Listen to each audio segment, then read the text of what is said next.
ನೋಡಿ, ಈಗ ಮುಂದಿನ ಒಂದು ಟಾಪಿಕ್ ಯಾವುದಪ್ಪ ಅಂತಂದ್ರೆ ಹಣದ ಪೂರೈಕೆ ಅಂತಕ್ಕಂಥ ಟಾಪಿಕನ್ನು ನೋಡ್ತಾ ಹೋಗೋಣ. ಇವಾಗ ಹಣದ ಪೂರೈಕೆ ನೋಡ್ತೀವಿ, ಮತ್ತು ನಾವು ಬೇರೆ ಬೇರೆ ಟಾಪಿಕ್ಸ್ಗಳಾಗಿರೋಂಥ ಅನಾನ್ಯೀಕರಣ ಅಂತಕ್ಕಂಥ ಟಾಪಿಕ್ಗಳನ್ನ ನೋಡ್ತೀವಿ, ಹಣದುಬ್ಬರ, ಫಿಲಿಪ್ಸ್ ರೇಖೆಯನ್ನು ನೋಡ್ತೀವಿ, ಪಾವತಿ ಶಿಲ್ಕು ನೋಡ್ತೀವಿ, IMF ನೋಡ್ತೀವಿ, ವಿಶ್ವ bank, ADB, WTO, world trade organisation, BRICS, BIMSTEC, G7, G20, ಆಮೇಲೆ ಸಾರ್ಕು, ಆಮೇಲೆ ಆಸ್ಟ್ರೇಲಿಯನ್ ಸಮೂಹ, ಜೊತೆಗೆ ಮುಂಗಡ ಪತ್ರ, ಬಜೆಟ್ ಬಗ್ಗೆ ನಾವು ನೋಡ್ತಾ ಹೋಗ್ತೀವಿ. ಜೊತೆಗೆ ತೆರಿಗೆ ಸಂಬಂಧಿಸಿದ ವಿಷಯಗಳು ಮತ್ತು ವಿದೇಶಿ ವ್ಯಾಪಾರ, ಹೀಗೆ ಹಲವು ಎಲ್ಲ ಕಂಪ್ಲೀಟ್ ಇಂಡಿಯನ್ ಎಕನಾಮಿಕ್ಸ್ನ ಕಂಪ್ಲೀಟ್ ಟಾಪಿಕ್ಸ್ಗಳನ್ನು ಇಲ್ಲಿ ಡಿಸ್ಕಷನ್ ಮಾಡ್ತಾ ಹೋಗ್ತೀವಿ. ಜೊತೆಗೆ ಈ ಒಂದು ತರಗತಿಯನ್ನು ನೋಡಲಿಕ್ಕೆ ತಮಗೆ ಬಹುಶಃ ತಾಳ್ಮೆ ಅಂತಕ್ಕಂಥದ್ದು ಭಾಳಷ್ಟು ಬೇಕಾಗುತ್ತೆ. ಯಾಕಂದರೆ ಈ ಹಿಂದೆನೂ ಕೂಡ ನಾವು ಭಾಳಷ್ಟು ಅದ್ಭುತವಾಗಿರುವಂಥ ಥಿಯರಿ ಕ್ಲಾಸ್, ಇದನ್ನು ಕಂಪ್ಲೀಟಾಗಿ ಥಿಯರಿ ಕ್ಲಾಸ್ ಅಂತಲೇ ಹೇಳ್ಬೋದು. ನಮ್ಮದು ಕಂಪ್ಲೀಟ್ ಇಂಡಿಯನ್ ಎಕನಾಮಿಕ್ಸ್ ಕ್ಲಾಸ್ ಏನಿದೆ ಇದು ಕಂಪ್ಲೀಟಾಗಿ ಥಿಯರಿ ಕ್ಲಾಸ್ ಅಂತಲೇ ಹೇಳ್ಬೋದು. ಯಾಕಂದರೆ ಹಲವು ಟಾಪಿಕ್ಗಳು ಅತ್ಯಂತ ಮೇನ್ ಇಂಪಾರ್ಟೆಂಟ್ ಆಗಿರ್ತಕ್ಕಂಥ ಕಂಪ್ಲೀಟ್ ಇಂಡಿಯನ್ ಎಕನಾಮಿಕ್ಸನ್ನು ಮುಗಿಸ್ತಾ ಹೋಗ್ತಾ ಇದ್ದೀವಿ. ಹಾಗೆ ತಮ್ಮ ಹತ್ರ ಒಂದು ಪೆನ್ನು ಪೇಪರ್ ಜೊತೆಗೆ ನೀವೊಂದು ನೀರಿನ ಬಾಟ್ಲಿ ಇಟ್ಕೊಳ್ಳೋದು ಭಾಳಷ್ಟು ತಮಗೆ ಉತ್ತಮವಾಗಿರುವಂಥ ಒಂದು ಸಲಹೆಯನ್ನು ನೀಡ್ತಾ ಹೋಗ್ತೀನಿ. ಜೊತೆಗೆ ಇಲ್ಲಿ ಹಣದ ಪೂರೈಕೆ ಬಗ್ಗೆ ನಾವು ಮತ್ತೆ ತರಗತಿಯನ್ನು ಆರಂಭಿಸೋಣ. ಇಲ್ಲಿ ಹಣದ ಪೂರೈಕೆ ಬಗ್ಗೆ ಇಲ್ಲಿ ನಾವು ನೋಡಿದ್ರೆ ಸಪ್ಲೈ ಆಫ್ ಮನಿ ಅಂತಕ್ಕಂಥದ್ದು. ಏನಿದು ಹಣದ ಪೂರೈಕೆ ಅಂತಕ್ಕಂಥದ್ದು ನೋಡಿದ್ರೆ, ಇದು ಆರಂಭದಲ್ಲಿ ಒಂದು ವಿಷಯ ಏನಂತ ಇದೆ ಅಂದರೆ, ಮಾನವ ತನ್ನ ನಾಗರಿಕತೆಯ ಅಭಿವೃದ್ಧಿಯ ದಿಶೆಯಲ್ಲಿ ಅನೇಕ ವಸ್ತುಗಳನ್ನು ಸಂಶೋಧನೆ ಏನಪ್ಪ ಅಂತಂದ್ರೆ ಮಾನವ ಮಾಡ್ಯಾನ, ಅನೇಕ ವಸ್ತುಗಳನ್ನು ಸಂಶೋಧನೆ ಮಾಡ್ಯಾನ. ಅದು ವಿಶೇಷವಾಗಿ ಯಾವ ಒಂದು ಆ ಕ್ಷೇತ್ರಕ್ಕೆ ಸಂಬಂಧಪಟ್ಟ ಹಾಗೆ ಮಾಡಿದಾನಪ್ಪ ಅಂತಂದ್ರೆ, ತನ್ನ ಒಂದು ಸಾಮಾಜಿಕ ಜೀವನಕ್ಕೆ ವಿಷಯಕ್ಕೆ ಸಂಬಂಧಪಟ್ಟ ಹಾಗೆ ಬಹಳಷ್ಟು ವಿಷಯಗಳನ್ನು ಅಥವಾ ವಸ್ತುಗಳನ್ನು ಸಂಶೋಧನೆ ಮಾಡಿದಾನ. ಓಕೆನಾ? ಅವುಗಳಲ್ಲಿ ಪ್ರಮುಖವಾಗಿ ಬೆಂಕಿ, ಚಕ್ರ ಮತ್ತು ಹಣ, ಈ ಮೂರು ಸಂಶೋಧನೆಗಳು ಮಾನವನ ನಾಗರಿಕತೆಯ ಏನಪ್ಪಾ ಅಂತಂದ್ರೆ ದಿಕ್ಕನ್ನು ಏನಾದ್ರೂ ಬದಲಾಯಿಸಿದಾವ ಅಂತ ಬರ್ತೇವೆ. ಓಕೆನಾ? ಹಾಗಾದ್ರೆ ಹಣವಿಲ್ಲದ ಆಧುನಿಕ ಜಗತ್ತನ್ನು ಯಾರೂ ಕೂಡ ಊಹಿಸಲಿಕ್ಕೆ ಸಾಧ್ಯ ಆಗೋದಿಲ್ಲ. ಇದು ಆರ್ಥಿಕತೆಯ ಅವಿಭಾಜ್ಯ ಅಂಗವಾಗಿದೆ. ಇನ್ನೊಂದು ಅರ್ಥದಲ್ಲಿ ಏನು ಹೇಳ್ಬೋದು ಅಂದರೆ, ಆರ್ಥಿಕತೆ = ಹಣ ಅಂದರೂ ಕೂಡ ತಪ್ಪಾಗಲಿಕ್ಕಿಲ್ಲ. ಯಾಕಂದರೆ ಹಣ ಇದ್ದರೆ ಮಾತ್ರ ಆರ್ಥಿಕತೆ ಅಂತಕ್ಕಂಥದ್ದು ಸಂಪೂರ್ಣವಾಗಿ ಮುಂದುವರಲಿಕ್ಕೂ ಸಾಧ್ಯ ಆಗುತ್ತೆ. ಜೊತೆಗೆ ಅದು ಕಂಪ್ಲೀಟಾಗಿ ತನ್ನ ಒಂದು ರೂಪುರೇಷೆಯನ್ನು ಪಡೆದುಕೊಳ್ಳಲಿಕ್ಕೂ ಕೂಡ ಸಾಧ್ಯ ಆಗುತ್ತೆ ಅಂತಕ್ಕಂಥ ವಿಚಾರ ನೋಡಿದ್ವಿ. ಓಕೆನಾ? ಹಾಗಾದರೆ ಈಗ ಒಂದು ನಿರ್ದಿಷ್ಟ ಅವಧಿಯಲ್ಲಿ ರಾಷ್ಟ್ರದ ಜನರ ಬಳಿ ಇರುವ ನೋಟು ಮತ್ತು ನಾಣ್ಯಗಳ ಒಟ್ಟು ಸಂಗ್ರಹಕ್ಕೆ ಹಣದ ಪೂರೈಕೆ ಅಂತ ಕರಿತೀವಿ. ಹಾಗಾದ್ರೆ ಏನಿದು ಹಣದ ಪೂರೈಕೆ? ಏನಪ್ಪಾ ಅಂತಂದ್ರೆ ಇದರ ಅರ್ಥ ಅಂದ್ರೆ, ಒಂದು ನಿರ್ದಿಷ್ಟ ಅವಧಿ ಅಂದ್ರೆ 300 ಎಷ್ಟು ದಿನ ಆಗುತ್ತೆ ಅಂದ್ರೆ 300 ದಿನ ಅಂತ ಹಿಡ್ಕೊಳ್ಳೋಣ. ಯಾಕಂದ್ರೆ ನಾವು ಕಂಪ್ಲೀಟ್ ಆಗಿ ಇಲ್ಲಿ ವರ್ಷವನ್ನ ಕೌಂಟ್ ಮಾಡ್ತಾ ಇಲ್ಲ, ಕೇವಲ 300 ದಿನ ಅಂತಾನೆ ತಗೊಳ್ಳೋಣ. ಓಕೆನಾ? ಎಲ್ಲರೂ ಆಲ್ಮೋಸ್ಟ್ ಆಲ್ ಕಂಪ್ಲೀಟ್ ಆಗಿರ್ತಕ್ಕಂಥ 365 ದಿನನೂ ಕೂಡ ಕೌಂಟ್ ಮಾಡ್ತಾರೆ. ಬಟ್ ನಾವಿಲ್ಲಿ 300 ದಿನ ಅಂತ ಮಾತಾಡ್ತೋಣ. ಓಕೆನಾ? ರಾಷ್ಟ್ರದ ಜನರ ಬಳಿ ಇರುವಂತಹ ನಾಣ್ಯಗಳ ಮತ್ತು ನೋಟುಗಳ ಒಟ್ಟು ಸಂಗ್ರಹಕ್ಕೆ ಹಣದ ಪೂರೈಕೆ ಅಂತ ಕರಿತೀವಿ. ಹೌದ್ರಿ ಸರ, ಬಟ್ ಹಣದ ಪೂರೈಕೆ ಅಂದ್ರೆ ಹಣವನ್ನ ಪೂರೈಕೆ ಮಾಡಬೇಕು ಅಥವಾ ಕೊಡಬೇಕು, ಅದನ್ನು ಮಾತ್ರ ಪೂರೈಕೆ ಅಂತ ಕರಿತಾವೆ. ಏನಿದು ಇರುವಂತ ಹಣಕ್ಕೆ ಪೂರೈಕೆ ಅಂತ ಕರೀಲಿಕ್ಕೆ ಹೇಗೆ ಸಾಧ್ಯ? ಅದು ಸಂಗ್ರಹದ ಹಣ ಅಲ್ವಾ? ಅವರು ಏನಪ್ಪಾ ಅಂತಂದ್ರು ತಮ್ಮ ಒಂದು ಜೀವನೋಪಾಯಕ್ಕಾಗಿ ಗಳಿಸಿರುವಂತ ಹಣ ಅಲ್ವಾ ಅಂತ ಕೇಳ್ಬೋದಾದ್ರೆ, ಇಲ್ಲಿ ಏನು ನಮ್ಮ ಒಂದು ಎಕನಾಮಿಕ್ಸ್ ನಲ್ಲಿ ಏನು ಹಣದ ಪೂರೈಕೆ ಅಂತಕ್ಕಂಥದ್ದನ್ನ ಡೆಫಿನಿಷನ್ ಮಾಡ್ತಾ ಹೋಗ್ತಾರೆ ಅಂದ್ರೆ, ಇಲ್ಲಿ ಹಣದ ಪೂರೈಕೆ ಅಂದ್ರೆ ಯಾರು ಮಾಡಿರ್ತಾರೆ? ಹಾಗಾದ್ರೆ ಹಣದ ಪೂರೈಕೆ ಅಂತಕ್ಕಂಥ ನಿಮ್ಗೆ ಒಂದು ವೇಳೆ ಪ್ರಶ್ನೆ ಬರ್ಬೋದು, ಅಥವಾ ನಾನು ಕೇಳ್ತಾ ಇದ್ದೀನಿ, ಯಾರು ಮಾಡಿರ್ತಾರೆ ಅಂದ್ರೆ RBI ಮಾಡಿರ್ತಾರೆ. ಇವಾಗ RBI ಎಕನಾಮಿಕ್ಸ್ ನಲ್ಲಿ ಪ್ರತಿಯೊಂದು ವಿಷಯಕ್ಕೂ ಕೂಡ ತನ್ನ ಒಂದು ಎಕನಾಮಿಕ್ಸ್ ಅಂದ್ರೆ ಅರ್ಥಶಾಸ್ತ್ರದ ಎಲ್ಲಾ ವಿಷಯಗಳನ್ನ ಒಗ್ಗೂಡಿಸಿಕೊಂಡು ಅರ್ಥವ್ಯವಸ್ಥೆಯನ್ನು ನಡೆಸ್ಕೊಂಡು ಹೋಗ್ತಾ ಇರ್ತದೆ. ಅಂತ ಸಂದರ್ಭದಾಗ ಒಬ್ಬನಿಗೆ ಲಾಭ ಆಗುತ್ತೆ, ಒಬ್ಬನಿಗೆ ನಷ್ಟ ಆಗುತ್ತೆ. ಅಂತ ಸಂದರ್ಭದಲ್ಲಿಯೂ ಕೂಡ ಬಂದಿರತಕ್ಕಂಥ ಹಣ, ಏನು ಲಾಭ ಆದವನು ಹಣನೂ ಕೂಡ ಪ್ಲಸ್ ನಷ್ಟ ಆದವನು ಹಣನೂ ಕೂಡ, ಎಲ್ಲ ಹಣಗಳು ಕೂಡ ಏನ್ ಮಾಡ್ತಂದ್ರೆ ಎಲ್ಲ ಜನರ ಬಳಿ ಇರುವಂತಹ ನೋಟು ಮತ್ತು ನಾಣ್ಯಗಳ ಒಟ್ಟು ಸಂಗ್ರಹ, ಇದು ಲಾಸರಿ ಆಗಿರ್ಬೋದು ಅಥವಾ ಲಾಭರೇ ಆಗಿರ್ಬೋದು. ಓಕೆನಾ? ಹಾಗಾದ್ರೆ ಇಂಥ ಸಂದರ್ಭದೊಳಗೆ ಏನಾಗಿರ್ತದೆ ಅಂದ್ರೆ, ಇವನಲ್ಲಿ ಇರ್ತಕ್ಕಂಥ ಒಟ್ಟು ಒಂದು ಹಣದ ಏನು ಸಂಗ್ರಹಕ್ಕೆ ಏನಂತ ಕರಿತೀವಿ ಅಂದ್ರೆ ನಾವು ಹಣದ ಪೂರೈಕೆ ಅಂತ ಕರಿತೀವಿ. ಯಾರು ಮಾಡ್ತಾರ? ಸರ್ಕಾರ ಮಾಡ್ತಾರ. ಯಾಕೆ ಮಾಡ್ತಾರೆ? ಜನರ ಜೀವನೋಪಾಯವನ್ನು ಉದ್ಧರಿಸಲಿಕ್ಕೆ. ಮತ್ತು ಹಾಗಾದರೆ ಹಣದ ಪೂರೈಕೆ ಹಾಗೆ ಮಾಡ್ಬೋದಾಗಿತ್ತಲ್ಲ. ಈಗ ಇರುವಂಥ ಎಲ್ಲ ಬಡತನ, ನಿರುದ್ಯೋಗ, ಇನ್ನಿತರ ಹಲವು ಸಮಸ್ಯೆಗಳು ನಿರ್ವಹಣೆ ಮತ್ತು ಸಂಪೂರ್ಣವಾಗಿ ನಿರ್ಮೂಲನೆ ಆಗ್ತಿದ್ವಲ್ಲ ಅಂತ ನಿಮಗೆ ಪ್ರಶ್ನೆ ಬರ್ಬೋದು. ಒಂದು ವೇಳೆ ಹಾಗೆ ಏನಾದರೂ ಅವರು ಹಣದ ಪೂರೈಕೆಯನ್ನು ಬೇಕಾಬಿಟ್ಟು ಒಂದು ವೇಳೆ ಏನಾದರೂ ಹಣದ ಪೂರೈಕೆಯನ್ನು ಮಾಡಿದ್ದೆ ಆದರೆ ಅದು ಹಣದುಬ್ಬರಕ್ಕೆ ಕಾರಣ ಆಗುತ್ತದೆ ಅಂತಕ್ಕಂಥ ಅನಾನೀಕರಣ ಮಾಡಬೇಕಾಗುತ್ತೆ. ಯಾಕಂದ್ರೆ ಮತ್ತೆ ಓಕೆನಾ? ಹಾಗಾದ್ರೆ ಇಲ್ಲಿ ಹಣದ ಪೂರೈಕೆ ಅಂತಕ್ಕಂಥ ವಿಚಾರ ಮಾತ್ರ ನೀವು ಬರೈಪಾಗಿ ನೆನ್ಪಿಟ್ಕೊಳ್ಳಿಕ್ಕೆ ಸಾಧ್ಯ ಆಗಿರಬೇಕು. ಒಂದು ನಿರ್ದಿಷ್ಟ ನಿರ್ದಿಷ್ಟ ಅವಧಿಯಲ್ಲಿ ಜನರ ಬಳಿ ಇರುವಂತಹ ನೋಟು ಮತ್ತು ನಾಣ್ಯಗಳ ಒಟ್ಟು ಸಂಗ್ರಹಕ್ಕೆ ಏನಂತ ಕರಿತೀವಿ ಅಂದ್ರೆ ಹಣದ ಪೂರೈಕೆ ಅಂತ ಕರಿತೀವಿ. ಓಕೆನಾ. ಸಾಮಾನ್ಯವಾಗಿ ಆರ್ಥಿಕ ವ್ಯವಸ್ಥೆಯ ಶಾಸನಬದ್ಧ ಹಣಕಾಸು ಸಂಸ್ಥೆ ನೋಟು ಮತ್ತು ನಾಣ್ಯ ಚಲಾವಣಾ ಅಧಿಕಾರವನ್ನು ಹೊಂದಿರತಕ್ಕಂಥದ್ದು. ಭಾರತದ ಆರ್ಥಿಕ ವ್ಯವಸ್ಥೆಯ ಶಾಸನಬದ್ಧ ಹಣಕಾಸು ಸಂಸ್ಥೆ. ಓಕೆನಾ. ಹಾಗಾದ್ರೆ ಭಾರತದಲ್ಲಿ ಭಾರತೀಯ ರಿಸರ್ವ್ ಬ್ಯಾಂಕ್ RBI ಮತ್ತು ಸರ್ಕಾರ, ಯಾವ ಸರ್ಕಾರ? ಕೇಂದ್ರ ಸರ್ಕಾರ ಒಟ್ಟುಗೂಡಿ ಹಣಕಾಸಿನ ಚಲಾವಣಾ ಅಧಿಕಾರವನ್ನ ಏನ್ ಮಾಡ್ತಾವ ಅಂತಾರೆ, ಹೊಂದಿರ್ತಾವ ಅಂತಕ್ಕಂಥದ್ದು. ಓಕೆನಾ. ಈ ರೀತಿಯಾಗಿ ಕೇಂದ್ರ ಮತ್ತು RBI ಎರಡು ಜಂಟಿಯಾಗಿ ಏನು ಮಾಡ್ತಾವಂದ್ರೆ ತಮ್ಮ ಒಂದು ನೋಟು ಚಲಾವಣಾ ಅಧಿಕಾರವನ್ನು ಚಲಾವಣೆ ಮಾಡಿ ಆರ್ಥಿಕ ವ್ಯವಸ್ಥೆಯ ಸಂಪೂರ್ಣ ಮೆಟ್ಟಿಲುಗಳನ್ನು ಇದು ತನ್ನ ಒಂದು ಹತೋಟಿಯಲ್ಲಿ ಇಟ್ಕೊಂಡಿರುತ್ತೆ. ಹಾಗಾದರೆ ನೋಟುಗಳನ್ನು ಭಾರತೀಯ ರಿಸರ್ವ್ ಬ್ಯಾಂಕ್ ಮತ್ತು ನಾಣ್ಯಗಳನ್ನು ಭಾರತ ಸರ್ಕಾರ ಮುದ್ರಿಸಿ ಚಲಾವಣೆಗೆ ತರ್ತದೆ. ಈ ಹಣವನ್ನು ಅಧಿಕ ಶಕ್ತಿ ಹಣ ಅಂತ ಕರೀತಾರೆ. ಅಧಿಕ ಶಕ್ತಿ ಹಣ ಯಾಕೆ ಕರೀತಾರಪ್ಪ ಅಂತಂದ್ರೆ ಭಾರತೀಯ ರಿಸರ್ವ್ ಬ್ಯಾಂಕ್ ಅಂದ್ರೆ RBI ಮತ್ತು ಭಾರತ ಸರ್ಕಾರ ಮುದ್ರಿಸಿ ಚಲಾವಣೆಗೆ ತರುವಂಥ ಹಣವನ್ನು ಅಧಿಕ ಶಕ್ತಿ ಹಣ ಅಂತ ಕರೀತಾರೆ. ಒಂದು ವೇಳೆ ನಮಗೆ ಸರ್ಕಾರ ನೋಟ್ ಪ್ರಿಂಟಿಂಗ್ ಮಷೀನ್ ಕೊಟ್ಟಿದ್ದೇ ಆದಂಥ ಸಂದರ್ಭದಲ್ಲಿ ಅಥವಾ ನಾವೇ ಒಂದು ತಯಾರು ಮಾಡಿ ಖರೀದಿಸಿ ಬೇರೆ ದೇಶಗಳಿಂದ ಖರೀದಿಸಿ ನಾವೇ ತಯಾರು ಮಾಡಿ, ಲೈಸೆನ್ಸ್ ಇಲ್ಲ ಏನಿಲ್ಲ, ನಾವೇ ತಯಾರಿಗಾರ ಮಾಡಿದೆ ಅಂದ್ರೆ ಅದಕ್ಕೆ ಅಧಿಕ ಶಕ್ತಿ ಹಣ ಅನ್ನಂಗಿಲ್ಲ. ಯಾಕೆ ಅನ್ನಂಗಿಲ್ಲ ಅಂದ್ರೆ ಭಾರತದಲ್ಲಿ ಚಲಾವಣೆ ಇರತಕ್ಕಂಥ ಹಣವನ್ನು ತಯಾರು ಮಾಡುವಂತಹ ಒಂದು ಕೆಲಸ ಕಾರ್ಯ ಮತ್ತು ಕರ್ತವ್ಯವನ್ನು RBI ಮತ್ತು ಕೇಂದ್ರ ಸರ್ಕಾರ ಮಾಡೋದ್ರಿಂದ ಅದನ್ನು ತಯಾರಿಸಿ ಜನರಿಗೆ ಹಂಚುವುದರ ಮೂಲಕ ಅಥವಾ ಹಂಚುವುದಂದ್ರೆ ಅದನ್ನು ಒಂದು ಆರ್ಥಿಕತೆಯಲ್ಲಿ ತೊಡಗಿಸುವ ಕೆಲಸವನ್ನು ಮಾಡೋದರಿಂದ ಅದನ್ನು ಅಧಿಕ ಶಕ್ತಿಯ ಹಣ ಅಂತ ಕರೀತಾರೆ. ಓಕೆನಾ. ಈ ರೀತಿಯಾಗಿ ನಾವು ಅಧಿಕ ಶಕ್ತಿಯ ಹಣ ಅಂದ್ರೆ ನಾವು ಮನಿ ಪೂರೈಕೆ ಅಂದ್ರೆ ಮನಿ ಸಪ್ಲೈ, ಹಣದ ಪೂರೈಕೆಯ ಒಂದು ಅರ್ಥವನ್ನು ನೋಡಿದ್ವಿ. ಓಕೆನಾ. ಹಾಗಾದ್ರೆ ಇಲ್ಲಿ ಭಾರತದಲ್ಲಿ ಹಣದ ಪೂರೈಕೆಯ ಒಂದು ವ್ಯಾಖ್ಯೆ ಏನಿದೆ, ಹಣದ ಪೂರೈಕೆಯ ಮಾಪನಗಳು ಅಂತ ಕರಿತೀವಿ. ವ್ಯಾಖ್ಯೆ ಅಂದರೆ ಯಾರೋ ಒಬ್ಬ ವ್ಯಕ್ತಿ ಹೇಳಿರ್ತಕ್ಕಂಥ ವ್ಯಾಖ್ಯೆ ಅಲ್ಲ. ಇಲ್ಲಿ ಹಣದ ಪೂರೈಕೆಯ ವ್ಯಾಖ್ಯೆ ಅಂದರೆ ಯಾವ ರೀತಿ ಮಾಪನವನ್ನ ಮಾಡ್ತಾರ, ಹಣದ ಪೂರೈಕೆಯನ್ನ, ಜನರಲ್ಲಿ ಇರ್ತಕ್ಕಂಥ ಹಣವನ್ನ ಯಾವ ರೀತಿ ಮಾಪನ ಮಾಡ್ತಾರ ಅಂತಕ್ಕಂಥದ್ದು ನೋಡೋಣ. ಇಲ್ಲಿ ಕಂಪ್ಲೀಟ್ ಆಗಿದೆ ಒಂದು ಥಿಯರಿ ಕ್ಲಾಸ್ ಆಗಿರೋದ್ರಿಂದ ಇದು ಬಹಳಷ್ಟು ಏನಪ್ಪಾ ಅಂತಂದ್ರೆ ತಮ್ಮ ಒಂದು ಎಕ್ಸಾಮ್ಗೆ ಬಹಳಷ್ಟು ಅತ್ಯುತ್ತಮವಾಗಿರತಕ್ಕಂಥ ಮತ್ತು ಅತ್ಯಂತ ಕ್ಲಿಷ್ಟಕರವಾಗಿರುವಂತಹ ಇದು ಬಹುಶಃ ತಮಗೆ ಅನಿಸಿರ್ಬೋದು ಇದು ಹಣದ ಪೂರೈಕೆ ಟಾಪಿಕ್. ಬಟ್ ಇದು ಬಹಳ ಏನು ಹಾರ್ಡ್ ಅಂತಲ್ಲ, ಇದು ಬಹಳ ಈಸಿ ಆಗಿರ್ತಕ್ಕಂಥದ್ದು. ಓಕೆನಾ.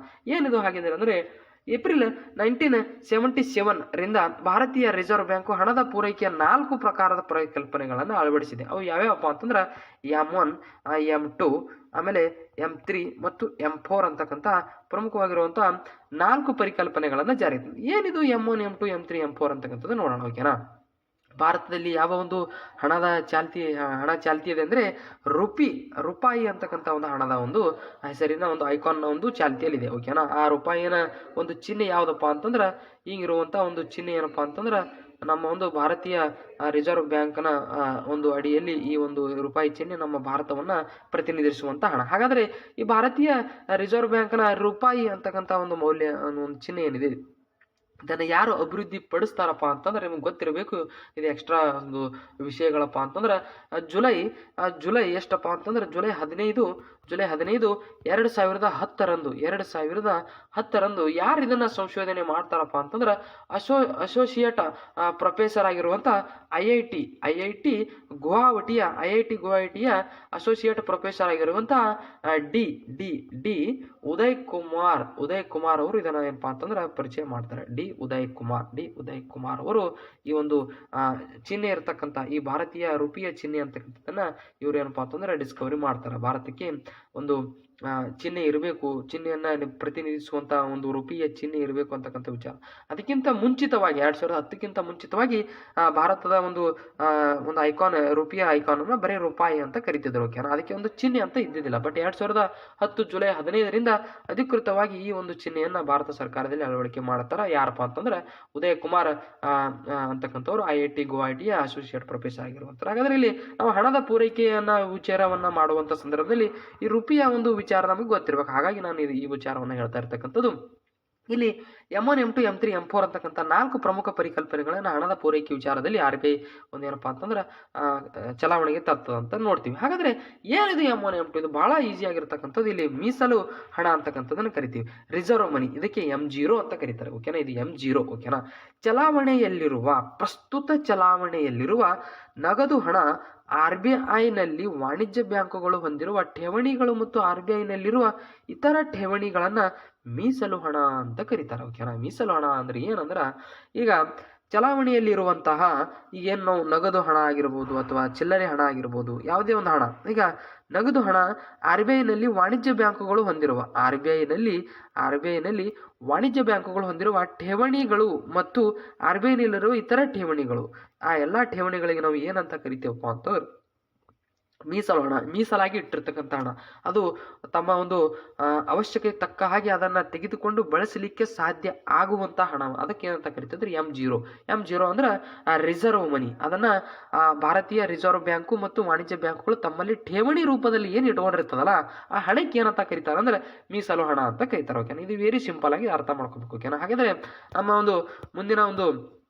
ಯಾವುದಂದ್ರೆ ಮೀಸಲು ಹಣ ಅಂತಕ್ಕಂಥದ್ದನ್ನು ಯಾವ ರೀತಿ ನಾವು ಡಿಕೋಡ್ ಮಾಡ್ತೀವಿ ಅಂದರೆ, ಮೀಸಲು ಹಣ ಇಸ್ ಈಕ್ವಲ್ ಟು ಸಾರ್ವಜನಿಕ ಬಳಿ ಚಲಾವಣೆಯಲ್ಲಿರುವ ನಗದು ಹಣ ಪ್ರಸ್ತುತ ಅಂತಕ್ಕಂಥದ್ದನ್ನು ಇಲ್ಲಿ ಆ್ಯಡ್ ಮಾಡ್ಕೊಳ್ಳಿ, ಪ್ರಸ್ತುತ. ಓಕೆನಾ. ಹಾಗಾದ್ರೆ ಪ್ಲಸ್ RBI ಮತ್ತು ವಾಣಿಜ್ಯ ಬ್ಯಾಂಕುಗಳು ಹೊಂದಿರುವ ಠೇವಣಿಗಳು ಪ್ಲಸ್ RBIನಲ್ಲಿರುವ ಇತರೆ ಠೇವಣಿಗಳು. ಅಂದ್ರೆ ಇಲ್ಲಿ ಏನಂತ ಅವ್ರು ಹೇಳ್ತಾ ಇದ್ದಾರೆ ಅಂದ್ರೆ ವಾಣಿಜ್ಯ ಬ್ಯಾಂಕು ಮತ್ತು RBIನಲ್ಲಿರುವಂತಹ ಠೇವಣಿಗಳಿಗೆ ಏನಂತ ಕರಿತಾವೆ ಅಂದ್ರೆ ಮೀಸಲು ಹಣ ಅಂತ ಕರಿತೇವೆ. ಮತ್ತು ಪ್ರಸ್ತುತ ಜನರ ಬಳಿಯಲ್ಲಿ ಇರತಕ್ಕಂಥ ಒಟ್ಟು ಹಣ, ಇವೆಲ್ಲವನ್ನ ನಾವು ಪ್ಲಸ್ ಮಾಡ್ತಾ ಹೋದಂಥ ಸಂದರ್ಭದಲ್ಲಿ ಏನಂತ ಸಿಗುತ್ತೆ ನಮಗೆ ಮೀಸಲು ಹಣ M0 ಅಂತಕ್ಕಂಥದ್ದು ಸಿಗ್ತದಂತ ನಮಗೆ ಗೊತ್ತಿರಲಿ. ಓಕೆನಾ, ಈ ರೀತಿ ತಾವು ಕೋಡ್ ಮಾಡಿಕೊಳ್ಳೋದ್ರ ಮೂಲಕ ಇದನ್ನ ಬರಲಿಕ್ಕೆ ಸಾಧ್ಯ ಆಗಿರಬೇಕು. ಹಾಗಾದ್ರೆ ಭಾರತೀಯ ಚಿಹ್ನೆಯ ರೂಪಾಯಿ ಚಿಹ್ನೆ ಬಗ್ಗೆ ಇಲ್ಲಿ ನೋಡೋದಾದರೆ, ಈಗಾಗಲೇ ನಾನು ಹೇಳಿದ ಹಾಗೆ ಇದನ್ನು ಜುಲೈ 15, 2010 ಬಳಸಲಾಗಿರ್ತಕ್ಕಂಥದ್ದು. ಈ ಭಾರತೀಯ ರೂಪಾಯಿ ಚಿಹ್ನೆ ಈ ರೀತಿ ಇರತಕ್ಕಂಥದ್ದು ತಾವು ನೋಟ್ ಮಾಡಿಕೊಳ್ಳಲಿಕ್ಕೆ ಸಾಧ್ಯ ಆಗಿರಬೇಕು. ಇದನ್ನೇ ರಾಷ್ಟ್ರವಾಗಿ ಏನಪ್ಪಾ ಅಂತಂದ್ರೆ ನಮ್ಮ ಭಾರತೀಯ ಒಂದು ಚಿಹ್ನೆ ಅಂತಕ್ಕಂಥದ್ದನ್ನ ಬಳಸ್ತಾ ಇರ್ತಕ್ಕಂಥದ್ದು. ಈ ಚಿಹ್ನೆಯನ್ನ ಉದಯ್ ಕುಮಾರ್ ಅವರು ದೇವನಾಗರಿ ಅಥವಾ ದೇವನಾಗರಿಯಲ್ಲಿ ರಾ ಅಂತಕ್ಕಂಥ ಒಂದು ಶಬ್ದದಿಂದ ರು ಅಂತಕ್ಕಂಥದ್ದು ನಮ್ಮ ಒಂದು ಕನ್ನಡ ಅಧಿಕೃತ ಭಾಷೆಗೆ ಒಂದು ಭಾಷಾಂತರ ಆಗುವಂತ ಮತ್ತು ಒಂದು ಸಾಧ್ಯ ಇರುವಂತಹ ಒಂದು ಅಕ್ಷರ. ಹಾಗಾಗಿ ರಾ ಅನ್ನ ರೂಪಾಯಿಯನ್ನಾಗಿ ಮಾಡಿ ಅದಕ್ಕೆ ಚಿಹ್ನೆಯನ್ನು ನೀಡಿರ್ತಕ್ಕಂಥವ್ರು ಯಾರಪ್ಪ ಅಂತಂದ್ರೆ IIT ಗುವಾಹಟಿ ಅಸೋಸಿಯೇಟ್ ಪ್ರೊಫೆಸರ್ ಆಗಿರುವಂತಹ ಉದಯ್ ಕುಮಾರ್ ಅವರು ಇದನ್ನ ಪರಿಚಯನ ಮಾಡ್ತಾರೆ. ಹಾಗಾದ್ರೆ M1 ಹಣ ಅಂದ್ರೆ ಏನಂತ ನೋಡೋಣ. ಇವಾಗ M0 ಅಂತ ನೋಡಿದ್ವಿ. M0 ಅಂದ್ರ ಏನು ಅಂತಕ್ಕಂಥದ್ದನ್ನ ಏನಪ್ಪಾ ಅಂತಂದ್ರೆ ಇನ್ನು ಅರ್ಥ ಆಗ್ಲಿಲ್ಲ ಅಂದ್ರೆ ಇನ್ನೊಂದ್ಸರಿ ನೋಡಿ ಅಂತ. ಓಕೆನಾ, ಹಾಗಾದ್ರೆ ಇಲ್ಲಿ M1 ಹಣದ ಪೂರೈಕೆ ಅಂದ್ರೆ ಏನು? M1 ಅಂದ್ರೆ ಏನು? ಇದು ಸಾರ್ವಜನಿಕ ಬಳಿ ಇರುವ ನಗದು ಹಣ, ನಗದು ಹಣ ವಾಣಿಜ್ಯ ಬ್ಯಾಂಕುಗಳ ಬೇಡಿಕೆ ಠೇವಣಿಗಳು ಮತ್ತು RBI ಹೊಂದಿರುವ ಇತರೆ ಠೇವಣಿಗಳನ್ನ ಒಳಗೊಂಡಿರ್ತದ. ಅಂದ್ರೆ ವಾಣಿಜ್ಯ ಬ್ಯಾಂಕುಗಳು ಏನು RBI ಏನು ಬೇಡ್ತದ, RBIಗೆ ವಾಣಿಜ್ಯ ಬ್ಯಾಂಕ್ ಕೊಡುವಂತ ಏನು ಬೇಡ್ತದ ಇದನ್ನ ಸಂಕುಚಿತ ಹಣ, ನ್ಯಾರೋ ಮನಿ ಸಪ್ಲೈ M1 ಏನಂತ ಕರೀತಾರ ಅಂದ್ರೆ ಸಂಕುಚಿತ ಹಣ ಅಂತ ಕರೀತಾರೆ. ಓಕೆನಾ, ಹೆಚ್ಚು ದ್ರವ್ಯತ್ವದ ಹಣ ಅಂತ ಕೂಡ ಇದಕ್ಕೆ ಕರೀತಾರೆ. ಅತಿ ಹೆಚ್ಚು ದ್ರವ್ಯತೆಯನ್ನ ಹೊಂದಿರತಕ್ಕಂಥ ಹಣ ಯಾವುದು ಅಂದ್ರೆ M1 ಅಂತಕ್ಕಂಥ. ಇದನ್ನ ಕೆಳಗಿನಂತೆ ಮಾಪನ ಮಾಡಬಹುದು. ಯಾವ ರೀತಿ ಅಂದ್ರೆ M1 = C+DD + OD ಅಂತಕ್ಕಂಥದ್ದನ್ನ ಈ ರೀತಿಯಾಗಿ ನಾವು ಇದಕ್ಕೆ ಡಿಕೋಡನ್ನ ಮಾಡಬಹುದು. ಹಿಂದಿನ ಒಂದು ಎಕ್ಸಾಮ್ಗಳಲ್ಲಿ ಏನಂತ ಕೇಳಿದ್ರೆ ಅಂದ್ರೆ M1 ಕೊಟ್ಬಿಟ್ಟು DD + OD ಅಂತಕ್ಕಂಥದ್ದನ್ನ ಕನ್ನಡದಲ್ಲಿ ಬರೆದ್ಬಿಟ್ಟು ಸಿ ಅಂತಕ್ಕಂಥದ್ದು ಏನು ಅಂತಕ್ಕಂಥದ್ದನ್ನ ಕೂಡ ಪ್ರಶ್ನೆಯನ್ನ ಕೇಳಿರ್ತಕ್ಕಂಥ. ಮೊನ್ನೆ ಕೆಸೆಟ್ಟಲ್ಲೂ ಕೂಡ ಇದರ ಬಗ್ಗೆ ಪ್ರಶ್ನೆಯನ್ನ ಬಂದಿರತಕ್ಕಂಥದ್ದು ತಾವು ಇಲ್ಲಿ ಗಮನಿಸಬೇಕಂದ್ರೆ ಎಷ್ಟೊಂದು ಇಂಪಾರ್ಟೆಂಟ್ ಆಗಿರತಕ್ಕಂಥ ಟಾಪಿಕ್ ಇದೆ. ಸಿ ಅಂದ್ರೆ ಏನಂದ್ರ ಸಾರ್ವಜನಿಕರ ಬಳಿ ಇರುವ ಕರೆನ್ಸಿ ನೋಟು ಮತ್ತು ನಾಣ್ಯಗಳು, ಸಾರ್ವಜನಿಕರ ಬಳಿ ಇರುವಂತಹ ಕರೆನ್ಸಿ ಮತ್ತು ನೋಟುಗಳು. ಹಾಗಾದ್ರೆ DD ಅಂದ್ರೆ ವಾಣಿಜ್ಯ ಬ್ಯಾಂಕುಗಳ ಬೇಡಿಕೆಯ ಠೇವಣಿಗಳು. ವಾಣಿಜ್ಯ ಬ್ಯಾಂಕ್ ಏನ್ ಮಾಡ್ತದ, RBIನಿಂದ ಬೇಡಿಕೆ ಮಾಡ್ತದ, ಇಲ್ಲಿ ಬರ್ದಿ ನೋಡ್ರಿ. ಓಕೆನಾ, ಹಾಗಾದ್ರೆ OD ಅಂದ್ರೆ RBI ಹೊಂದಿರುವ ಇತರೆ ಠೇವಣಿಗಳು. RBI ಹೊಂದಿರತಕ್ಕಂಥ ಇತರೆ ಠೇವಣಿಗಳು ಅಂದ್ರೆ RBI ಕಂಪ್ಲೀಟ್ ಆಗಿ ತನ್ನಲ್ಲಿ ಇರತಕ್ಕಂಥ ಠೇವಣಿ ಇಟ್ಕೊಂಡಿರ್ತದೆ. ಅಂತ ಠೇವಣಿಗಳನ್ನ ಏನ್ ಮಾಡ್ತದ ಈ ವಾಣಿಜ್ಯ ಬ್ಯಾಂಕ್ ಏನ್ ಮಾಡ್ತದ ಅಂದ್ರೆ ಬೇಡ್ತದ, ನನಗೆ ಇಂತಷ್ಟು ಬೇಡಿಕೆಯ ಒಂದು ರೂಪದಲ್ಲಿ ನನಗೆ ಠೇವಣಿ ಬೇಕು. ಯಾಕಂದ್ರೆ ಸೂಲ ಕೂಡದಿರ್ತದ ಅಥವಾ ಬಡ್ಡಿ ಪಾವತಿ ಮಾಡದಿರ್ತದ, ಶುಲ್ಕವನ್ನ ಮಾಡ್ತದೆ, ಬೇರೆ ಒಂದು ಅತ್ಯಂತ ಕೆಳಮಟ್ಟದ ಒಂದು ಏನಪ್ಪಾ ಅಂತಂದ್ರೆ ಬ್ಯಾಂಕುಗಳಿಂದ ಸಾಲವನ್ನು ಪಡೆದುಕೊಂಡಿರ್ತಕ್ಕಂಥ ಪರಿಸ್ಥಿತಿಯಲ್ಲೂ ಕೂಡ ಒಂದು ವೇಳೆ ಇರಬಹುದು ವಾಣಿಜ್ಯ ಬ್ಯಾಂಕ್. ಹಾಗಾಗಿ RBIನಲ್ಲಿರ್ತಕ್ಕಂಥ ಇತರೆ ಠೇವಣಿಗಳಿಂದ ಆ ವಾಣಿಜ್ಯ ಬ್ಯಾಂಕು ಏನು ಬೇಡ್ತದೆ ಅಂದ್ರೆ ಠೇವಣಿಗಳನ್ನ ಬೇಡ್ತದ. ಪ್ಲಸ್ ಇವೆಲ್ಲವೂ ಕೂಡ ಪ್ಲಸ್ ಆಗಿರುವಂಥದ್ದು, ಅಂದ್ರೆ ಇವೆಲ್ಲವೂ ಕೂಡ ಕೂಡಿಸಿ ನಾವು ಏನಂತ ಕರಿತೀವಿ ಅಂದ್ರೆ M1 ಅಂತ ಕರಿತೀವಿ. ಓಕೆನಾ, ಸಿಂಪಲ್ ಆಗಿ ಅರ್ಥ ಮಾಡಿಕೊಳ್ಳಲಿಕ್ಕೆ ತಮಗೆ ಸಾಧ್ಯ ಆಗಿಲ್ಲ. ಅಂದ್ರೆ M1 ಏನನ್ನ ಒಳಗೊಂಡಿದೆ, ವಾಣಿಜ್ಯ ಬ್ಯಾಂಕುಗಳ ಬೇಡಿಕೆಯ ಠೇವಣಿಗಳು. ಅಂದ್ರೆ ವಾಣಿಜ್ಯ ಬ್ಯಾಂಕ್ನಲ್ಲಿ ಠೇವಣಿಗಳನ್ನ ಪ್ಲಸ್ ಮಾಡಿದಾರಾ ಇಲ್ಲ, ವಾಣಿಜ್ಯ ಬ್ಯಾಂಕ್ಗಳಲ್ಲಿ ಇರ್ತಕ್ಕಂಥ ಠೇವಣಿಗಳನ್ನ ಪ್ಲಸ್ ಮಾಡಿಲ್ಲ. ಇಲ್ಲಿ ವಾಣಿಜ್ಯ ಬ್ಯಾಂಕುಗಳಲ್ಲಿ ಏನಪ್ಪಾ ಅಂತಂದ್ರು ಯಾವುದೇ ರೀತಿಯ ವಾಣಿಜ್ಯ ಬ್ಯಾಂಕುಗಳಲ್ಲಿ ಇರ್ತಕ್ಕಂಥ ಠೇವಣಿಗಳನ್ನ ಪ್ಲಸ್ ಮಾಡಿಲ್ಲ, ಜೊತೆಗೆ ಅದನ್ನ ಕೌಂಟೇ ಮಾಡಿಲ್ಲ. ಇಲ್ಲಿ ಯಾಕೆ ಕೌಂಟ್ ಮಾಡಿಲ್ಲ ಅಂದ್ರೆ ಇದನ್ನ ಬೇಡಿಕೆ ಮಾಡುವಂತಹ ಒಂದು ವಾಣಿಜ್ಯ ಬ್ಯಾಂಕುಗಳು ಬೇಡಿಕೆ ಮಾಡುವಂತಹ ಠೇವಣಿಗಳನ್ನ ಮಾತ್ರ RBIನಿಂದ ತಗೊಂಡಿರ್ತಕ್ಕಂಥದ್ದನ್ನು ಮಾತ್ರ ವಾಣಿಜ್ಯ ಬ್ಯಾಂಕುಗಳಲ್ಲಿ ಕೌಂಟ್ ಮಾಡಲಿಕ್ಕೆ ಇಲ್ಲಿ ಸಾಧ್ಯ ಆಗುತ್ತೆ. ಓಕೆನಾ, C plus D D plus O D ಅಂದರೆ M1 ಅಂತ ಅರ್ಥ ಮಾಡ್ಕೊಳ್ಳಿಕ್ಕೆ ಸಾಧ್ಯ ಆಗಿರಬೇಕು. ಓಕೆನಾ? ಹಾಗಾದರೆ ಇಲ್ಲಿ ಮುಂದಿನ ಒಂದು ನಮ್ಮ ಪ್ರಮುಖವಾಗಿರ್ತಕ್ಕಂಥ ಟಾಪಿಕ್ ಯಾವುದಪ್ಪ ಅಂತಂದರೆ M2 ಹಣದ ಪೂರೈಕೆ, ಮನಿ ಸಪ್ಲೈ M2. ಇದು M1ನ ಮಾಪನದ ಎಲ್ಲ ಅಂಶಗಳನ್ನು ಮತ್ತು ಅಂಚೆ ಕಚೇರಿಯಲ್ಲಿನ ಒಟ್ಟು ಉಳಿತಾಯ ಠೇವಣಿಗಳನ್ನು ಒಳಗೊಂಡಿರ್ತಕ್ಕಂಥ ಒಂದು ಏನಪ್ಪಾ ಅಂತಂದ್ರೆ ಹಣದ ಪೂರೈಕೆ ಒಂದು ಮಾಪನ ಅಥವಾ ಪರಿಕಲ್ಪನೆ. ಇದನ್ನು ಕೆಳಗಿನಂತೆ ಮಾಪನ ಮಾಡ್ತಾರೆ. ಏನು? M2 = M1 ಪ್ಲಸ್ POSBD ಅಂತ. POSBD ಅಂದ್ರೆ ಏನು? ಅಂಚೇರಿ ಕಚೇರಿಯಲ್ಲಿನ ಉಳಿತಾಯ ಖಾತೆ ಠೇವಣಿಗಳು, ಉಳಿತಾಯ ಸೇವಿಂಗ್ ಅಕೌಂಟ್ನ ಒಂದು ಠೇವಣಿಗಳಾಗ್ತಕ್ಕಂಥದ್ದು. ಓಕೆನಾ?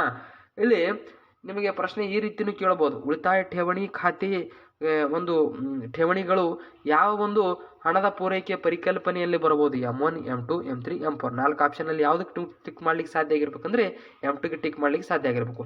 ಯಾವಾಗ M2 ಅಂತಕ್ಕಂಥದ್ದು ಬರ್ತದೆ ಆವಾಗ ನೀವು ಅಂಚೆ ಕಚೇರಿಯಲ್ಲಿನ ಸೇವಿಂಗ್ ಬ್ಯಾಂಕ್ನ ಒಂದು ಅಕೌಂಟ್ ಏನಿರ್ತಾವ ಅವೆಲ್ಲಲ್ಲಿ ಇಟ್ಟಿರ್ತಕ್ಕಂಥ ಠೇವಣಿಗಳಿಗೆ ಏನಂತ ಕರಿತೀವಿ ಅಂದ್ರೆ M2 ಅಂತಕ್ಕಂಥದನ್ನ ಕರಿತೀವಿ. ಓಕೆನಾ? ಅದರಲ್ಲಿ ಪ್ಲಸ್ ಏನಿರುತ್ತೆ ಅಂದ್ರೆ ವಾಣಿಜ್ಯ ಬ್ಯಾಂಕುಗಳು ಹೊಂದಿರತಕ್ಕಂಥ ಠೇವಣಿಗಳು, RBI ಹೊಂದಿರತಕ್ಕಂಥ ಠೇವಣಿಗಳು, ಪ್ರಸ್ತುತ ಸಾರ್ವಜನಿಕರಲ್ಲಿರ್ತಕ್ಕಂಥ ನಗದು ಮತ್ತು ಚಿಲ್ಲರೆ ಹಣದ ಒಟ್ಟು ನಗದು, ಇವೆಲ್ಲವೂ ಕೂಡ ಏನಾಗಿರ್ತದೆ ಇದ್ರ ಜೊತೆಗೆ ಪ್ಲಸ್ ಆಗಿರ್ತದೆ. ಆ ಪ್ಲಸ್ ಏನು ಇದು M1 ಅಂದ್ರೆ ಏನಂತ ನಾ ಇಂಡೈರೆಕ್ಟ್ ಆಗಿ ಏನು ಹೇಳೋದಂದ್ರೆ M1 ಅಂದ್ರೆ ಈ ಒಂದು ಚಿಹ್ನೆ ತಮಗೆ ಗೊತ್ತಿರಬೇಕು. ವಾಣಿಜ್ಯ ಬ್ಯಾಂಕು ಪ್ಲಸ್ RBI ಪ್ಲಸ್ ಸಾರ್ವಜನಿಕರಲ್ಲಿ ಚಲಾವಣೆಯಲ್ಲಿ ಇರ್ತಕ್ಕಂಥ ಒಟ್ಟು ನಗದ ಮೌಲ್ಯ. ಓಕೆನಾ? ಇವೆಲ್ಲವೂ ಕೂಡ ಪ್ಲಸ್ ಆಗಿ ಅಂಚೆ ಕಚೇರಿಯಲ್ಲಿರುವ ಉಳಿತಾಯ ಖಾತೆಯ ಠೇವಣಿಗಳು ಇವೆಲ್ಲವೂ ಕೂಡ ಪ್ಲಸ್, ಇದೊಂದು ಪ್ಲಸ್ ಆಗಿ ಏನಾಗುತ್ತಂದ್ರೆ M2 ಅಂತ ಆಗುತ್ತೆ. ಓಕೆನಾ? M2 ಅಂದ್ರೆ ಏನು? ಅದು ನಮ್ಮ M2 ಅಂದ್ರೆ ಇವಾಗ RBI ಅಂದ್ರೆ ಹೋಗಿ ನಾವು ಭೇಟಿ ಆಗ್ಬೋದು, RBI ಗವರ್ನರ್ಗೆ ಭೇಟಿ. M2 ಅಂದ್ರೆ ಯಾರು ಭೇಟಿ ಆಗ್ಲಿಕ್ಕೆ ಸಾಧ್ಯ? ಅದನ್ನು M2 ಅಂದ್ರೆ ಒಂದು ಪರಿಕಲ್ಪನೆ ಅದ, ಅದೊಂದು ಮಾಪನ ಅದು. ಇದೆಲ್ಲವೂ ಕೂಡ ಒಳಗೊಂಡಿರ್ತಕ್ಕಂಥ ಹಣವನ್ನ ಹೇಳುವಂತ ಒಂದು ಪದ ಅದ. ಓಕೆನಾ? M2 ಅಂದ್ರೆ ಅದೇನು ವ್ಯಕ್ತಿ ಅಲ್ಲ, ಅದೇನು ಏನಪ್ಪಾ ಅಂತಂದ್ರೆ ಅದೊಂದು ಸಂಸ್ಥೆ ಅಲ್ಲ, ಅದೊಂದು ಮಾಪನ ಮಾಡುವಂತ ಪರಿಕಲ್ಪನೆ. It is not person. ಓಕೆನಾ? ಹಾಗಾದ್ರೆ ನಮ್ಮ ಮುಂದಿನ ಒಂದು ಪರಿಕಲ್ಪನೆ ಯಾವ್ದಾಗುತ್ತೆ ಅಂದ್ರೆ M3 ಅಂತಕ್ಕಂಥದ್ದು ಆಗುತ್ತಾ. ಈಗ ತಾವು ಇಲ್ಲಿ ನೋಡ್ಬೋದು M3 ಅಂತಕ್ಕಂಥದ್ದನ್ನ ಇಲ್ಲಿ ನೋಡೋದಾದ್ರೆ ಮನಿ ಸಪ್ಲೈ ಆಫ್ M3 ಹಣದ ಪೂರೈಕೆ. ಇಲ್ಲಿ M1 ಮಾಪನದ ಎಲ್ಲಾ ಅಂಶಗಳ ಜೊತೆ M1 ಮಾಪನದ ಎಲ್ಲಾ ಅಂಶಗಳಂದ್ರೆ ಏನೇನು ಬರ್ತಾವ? ವಾಣಿಜ್ಯ ಬ್ಯಾಂಕುಗಳ, RBI ಮತ್ತು RBI ಹೊಂದಿರತಕ್ಕಂಥ ಠೇವಣಿಗಳು ಪ್ಲಸ್ ಸಾರ್ವಜನಿಕರು ಹೊಂದಿರತಕ್ಕಂಥ ಎಲ್ಲಾ ನಗದು ಏನಪ್ಪಾ ಅಂತಂದ್ರೆ ಹಣ ಅಂತಕ್ಕಂಥ ಜೊತೆಗೆ ಎಲ್ಲ ಬ್ಯಾಂಕುಗಳ ಅವಧಿ ಠೇವಣಿಗಳು ಒಳಗೊಂಡಿರ್ತಕ್ಕಂಥದ್ದು. ಓಕೆನಾ? ಇಲ್ಲಿ ಸಿಂಪಲ್ ಆಗಿ ಅರ್ಥ ಮಾಡ್ಕೊಳ್ಳಲಿಕ್ಕೆ ಸಾಧ್ಯ ಆಗಿರಬೇಕು. ಎಲ್ಲ ಒಂದು ಎಲ್ಲ ಬ್ಯಾಂಕುಗಳ ಅಂದ್ರೆ RBIನ ತಳಗೆ ಇರುವಂತ ಎಲ್ಲಾ ಬ್ಯಾಂಕುಗಳು ಅಂತಕ್ಕಂಥದ್ದು ಅರ್ಥ ಮಾಡ್ಕೋಬೇಕು. ಓಕೆನಾ? ಅವಧಿ ಠೇವಣಿಗಳು, ಅವಧಿ ಅಂದ್ರೆ ನಿಶ್ಚಿತ ಠೇವಣಿಗಳನ್ನ ಒಳಗೊಂಡಿರುವಂತ ಈ ಹಣವನ್ನ ವಿಶಾಲ ಹಣ, ಬ್ರಾಡ್ ಮನಿ ಅಂತ ಕರಿತಾವ. ಓಕೆನಾ? ಇದನ್ನ ಈ ಕೆಳಗಿನಂತೆ ಮಾಪನ ಮಾಡ್ತಾವೆ. ಏನಂದ್ರ M3 = M1 ಪ್ಲಸ್ TD ಅಂತ. TD ಅಂದ್ರೆ ಏನು? ಎಲ್ಲಾ ಬ್ಯಾಂಕುಗಳ ಅವಧಿ ಠೇವಣಿಗಳು, ಎಲ್ಲಾ ಬ್ಯಾಂಕುಗಳ ಅವಧಿ ಠೇವಣಿಗಳಿಗೆ ಏನಂತ ಕರೀತಾರೆ ಅಂದ್ರೆ TD ಅಂದ್ರೆ ಏನು? ಎಲ್ಲಾ ಬ್ಯಾಂಕುಗಳು ಹೊಂದಿರುವ ಅವಧಿ ಠೇವಣಿಗಳು. ಇಲ್ಲಿ ಕೂಡ ನಿಮಗೆ ಕನ್ಫರ್ಮೇಶನ್ ಮಾಡಿಕೊಳ್ಳಿಕ್ಕೆ ಸಾಧ್ಯ ಆಗಿರ್ಬೇಕು. ಅಂದ್ರೆ M1 ಅಂತಕ್ಕಂಥದ್ದು ಎಲ್ಲಾ ಕಡೆ ಮನಿ ಸಪ್ಲೈ ಅಂತ ಸಂದರ್ಭದಾಗ M1, M2, M3 ಎಲ್ಲಾ ಕಡೆಗೆ ಕ್ಯಾರಿ ಆಗ್ತಾ ಇದೆ. ಹಾಗಾದ್ರೆ M3ದ ಕ್ಯಾರಿ ಆಗ್ತದೆ, M4ದ ಕ್ಯಾರಿ ಆಗ್ತದೆ ಇಲ್ಲ ಅಂತಕ್ಕಂಥದ್ದು ನೋಡೋಣ. ಓಕೆನಾ? ಹಾಗಾದ್ರೆ ಇಲ್ಲಿ M4 ಹಣದ ಪೂರೈಕೆ ಅಂದ್ರೆ ಏನು ಅಂದ್ರೆ ನಾವು ಇಲ್ಲಿ ಕಂಪ್ಲೀಟ್ ಆಗಿ ನಾವು ಗೊತ್ತು ಮಾಡಿಕೊಳ್ಳುವಂತಹ ವಿಚಾರ ಏನಂದ್ರೆ M1 ಏನು ಒಳಗೊಂಡದ, M2 ಏನು ಒಳಗೊಂಡದ, M3 ಏನು ಒಳಗೊಂಡದ, ಇವೆಲ್ಲವೂ ಕೂಡ ನಮ್ಗೆ ಎಕ್ಸಾಮ್ನಲ್ಲಿ ಡೈರೆಕ್ಟ್ ಆಗಿ ಪ್ರಶ್ನೆ ಬರ್ತೀವಿ. ಓಕೆನಾ? ಹಾಗಾಗಿ ಇದನ್ನ ಕಂಪ್ಲೀಟ್ ಆಗಿ ತಾವು ಒಂದು ಕೋಡ್ ಮೂಲಕ ಇವಾಗ ನಾನು ಈ ವಿ ಅಂದ್ರೆ ಏನು? ವಾಣಿಜ್ಯ ಬ್ಯಾಂಕು, R ಅಂದ್ರೆ RBI, ಇದು ಸಾರ್ವಜನಿಕರು, ಇವೆಲ್ಲರೂ ಒಳಗೊಂಡಿರ್ತಕ್ಕಂಥ ಪ್ಲಸ್ ಆಗಿರ್ತಕ್ಕಂಥದ್ದು ಏನು? ತಮ್ಮ ಒಂದು ಠೇವಣಿಗಳು ಪ್ಲಸ್ ನಗದು ಹಣ, ಇವೆಲ್ಲವೂ ಕೂಡ ನಾವು ಏನಂತ ಕರಿತೀವಿ? M1 ಅಂತ ಕರಿತೀವಿ. ಹಾಗಾದ್ರೆ M2 ಅಂದ್ರೆ ಏನು? ಅದೇ ರೀತಿ ಏನಪ್ಪಾ ಅಂದ್ರೆ ಇದನ್ನು ಕೂಡ ಡಿಕೋಡ್ ಮಾಡ್ಕೋಬೇಕು. ಓಕೆನಾ? ಸಾರ್ವಜನಿಕ ಹಣ, ವಾಣಿಜ್ಯ ಬ್ಯಾಂಕು, RBI ಇದು ಯಾರಿಗೆ ಕೊಡಬೇಕು? ವಾಣಿಜ್ಯ ಬ್ಯಾಂಕು RBI ಯಾರಿಗೆ ಕೊಡಬೇಕು? ವಾಣಿಜ್ಯ ಬ್ಯಾಂಕ್ಗಳಿಗೆ ಬೇಡಿಕೆ ಇಟ್ಟಿರ್ತಕ್ಕಂಥ ಹಣ. ಹಾಗಾದ್ರೆ M3 ಅಂದ್ರೆ ಏನು? M3 ಅಂದ್ರೆ ಏನಪ್ಪಾ ಅಂತಂದ್ರೆ ಇಲ್ಲಿ M3 ಅಂದ್ರೆ M1 ಪ್ಲಸ್ M1 ಅಂದ್ರೆ ಇದೇ M1 ಅಂದ್ರೆ ಇದು M1 ಪ್ಲಸ್ ಎಲ್ಲಾ ಬ್ಯಾಂಕ್ಗಳು ಹೊಂದಿರತಕ್ಕಂಥ ನಿಶ್ಚಿತ ಠೇವಣಿಗಳು, ಎಲ್ಲಾ ಬ್ಯಾಂಕ್ಗಳು ಅಂದ್ರೆ TD ಅಂತಕ್ಕಂಥದ್ದನ್ನ ತಾವು ಇಲ್ಲಿ ಬರ್ಕೊಳ್ಳಲಿಕ್ಕೆ ಸಾಧ್ಯ ಆಗಿರಬೇಕು. ಓಕೆನಾ? ಹಾಗಾದ್ರೆ ಇಲ್ಲಿ ನಾವು ಮುಂದಿನ ಒಂದು ಟಾಪಿಕ್ ನಲ್ಲಿ ಏನ್ ನೋಡ್ತಾ ಅಂದ್ರೆ ಒಟ್ಟು ಠೇವಣಿಗಳನ್ನ ರಾಷ್ಟ್ರೀಯ ಉಳಿತಾಯ ಪತ್ರಗಳನ್ನ ಹೊರತುಪಡಿಸಿ, ಒಟ್ಟು ಠೇವಣಿ ಮತ್ತು ಒಟ್ಟು ರಾಷ್ಟ್ರೀಯ ಉಳಿತಾಯವನ್ನು ಹೊರತುಪಡಿಸಿ ಒಳಗೊಂಡಿರ್ತದ ಯಾವುದು? M4 ಅಂತಕ್ಕಂಥದ್ದು. ಓಕೆನಾ? M4 ಅಂತಕ್ಕಂಥದ್ದು ಇದನ್ನ ಈ ಕೆಳಗಿನಂತೆ ಮಾಪನ ಮಾಡಬಹುದು. ಅಂದ್ರೆ M4 ಅಂತಕ್ಕಂಥದ್ದು M1 ಅನ್ನ ತೆಗೆದುಕೊಳ್ಳೋದಿಲ್ಲ, ಬದಲಿಗೆ M3 ಅನ್ನು ತೆಗೆದುಕೊಳ್ಳುತ್ತೆ. ಹಾಗಾದರೆ M3ನಲ್ಲಿ M1 ಇದೆಯಲ್ಲ ಸರ್ ಅಂತ ನೀವು ಕೇಳ್ಬೋದು. ಬಟ್ M1 ನಲ್ಲಿ ಇರ್ತಕ್ಕಂಥದ್ದನ್ನು M3 ನಲ್ಲಿ ಕೌಂಟ್ ಮಾಡ್ಲಿಕ್ಕೆ ಮಾತ್ರ ಸಾಧ್ಯ ಆಗುತ್ತೆ. ಬಟ್ M4 ನಲ್ಲಿ M3 ನಲ್ಲಿ M1 ಒಳಗೊಂಡಿದೆ, ಹಾಗಾಗಿ M1 ಕೂಡ ಕೌಂಟ್ ಆಗುತ್ತಾ ಅಂತಕ್ಕಂಥದ್ದು ಬಹುಶಃ ತಮಗೆ ಪ್ರಶ್ನೆ ಬರಬಹುದು. M1 ಇಲ್ಲಿ ಕ್ಯಾರಿ ಆಗೋದಿಲ್ಲ. ಬದಲಿಗೆ ಏನಾಗುತ್ತಂದ್ರೆ ಒಟ್ಟು ಅಂಚೆ ಕಚೇರಿಯ ಠೇವಣಿಗಳನ್ನು ಇಲ್ಲಿ ಏನಪ್ಪಾ ಅಂತಂದ್ರೆ ಸೂಚನೆಯನ್ನು ಮಾಡುವಂಥದ್ದು. M3 ಅಂದರೆ ಏನು ಅಂತಕ್ಕಂಥದ್ದನ್ನು ಕಮೆಂಟ್ ಮಾಡಿ. ಓಕೆನಾ, ನಾನು ಈಗಾಗಲೇ ನಿಮಗೆ 3 ಸಾರಿ ಹೇಳಿದ್ದೀನಿ M3 ಅಂದರೆ ಏನು ಅಂತಕ್ಕಂಥದ್ದು. ಓಕೆನಾ, ಓಕೆನಾ. ಈಗ ನಮ್ಮ ಒಂದು ಮುಂದಿನ ಒಂದು ಟಾಪಿಕ್ ಯಾವುದಪ್ಪ ಅಂತಂದ್ರೆ, ಇವಾಗ ನಾವು ಹಣದ ಪೂರೈಕೆ M1, M2, M3, M4ಗಳನ್ನು ಕಂಪ್ಲೀಟ್ ಆಗಿ ನೋಡಿದ್ವಿ ಅಂತ ಅನ್ಕೋತೀನಿ. ಅದಕ್ಕೆ ಸಂಬಂಧಪಟ್ಟಿದ ಹಾಗೆ ಕರೆಂಟ್ ಅಫೇರ್ಸ್ನಲ್ಲೂ ಕೂಡ ನಾವು ಡಿಸ್ಕಷನ್ ಮಾಡ್ತೀವಿ. ಎಲ್ಲರೂ ಕೂಡ ಅದಕ್ಕೆ ಜಾಯ್ನ್ ಆಗಲಿಕ್ಕೆ ಸಾಧ್ಯ ಆಗಿರಬೇಕು.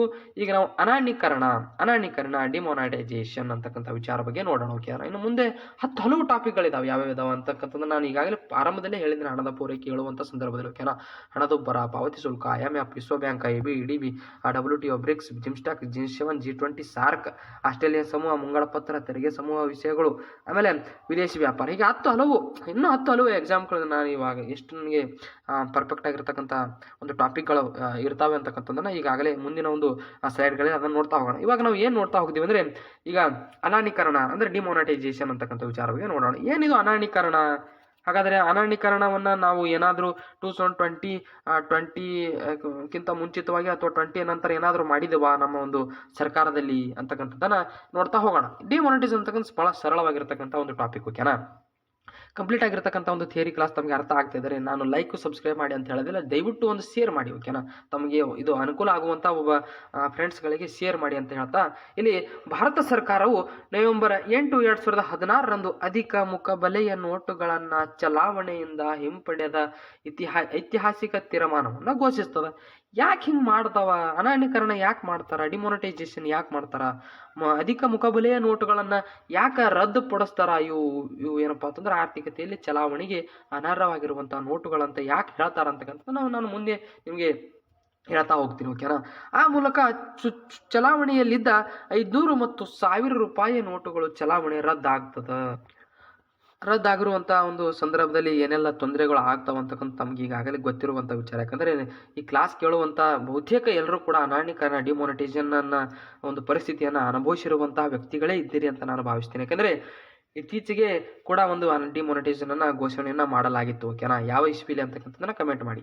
ಇದರ ಪರಿಣಾಮವಾಗಿ ಚಲಾವಣೆಯಲ್ಲಿರದ 86% ನಗದು ನಿರುಪಯುಕ್ತವಾಗಿರುವಂಥದ್ದು. ನೋಡಿ, ಬ್ಲ್ಯಾಕ್ ಮನಿ ಅಂತಕ್ಕಂಥದ್ದನ್ನು ತೆಗಿಲಿಕ್ಕೆ ಈ ಒಂದು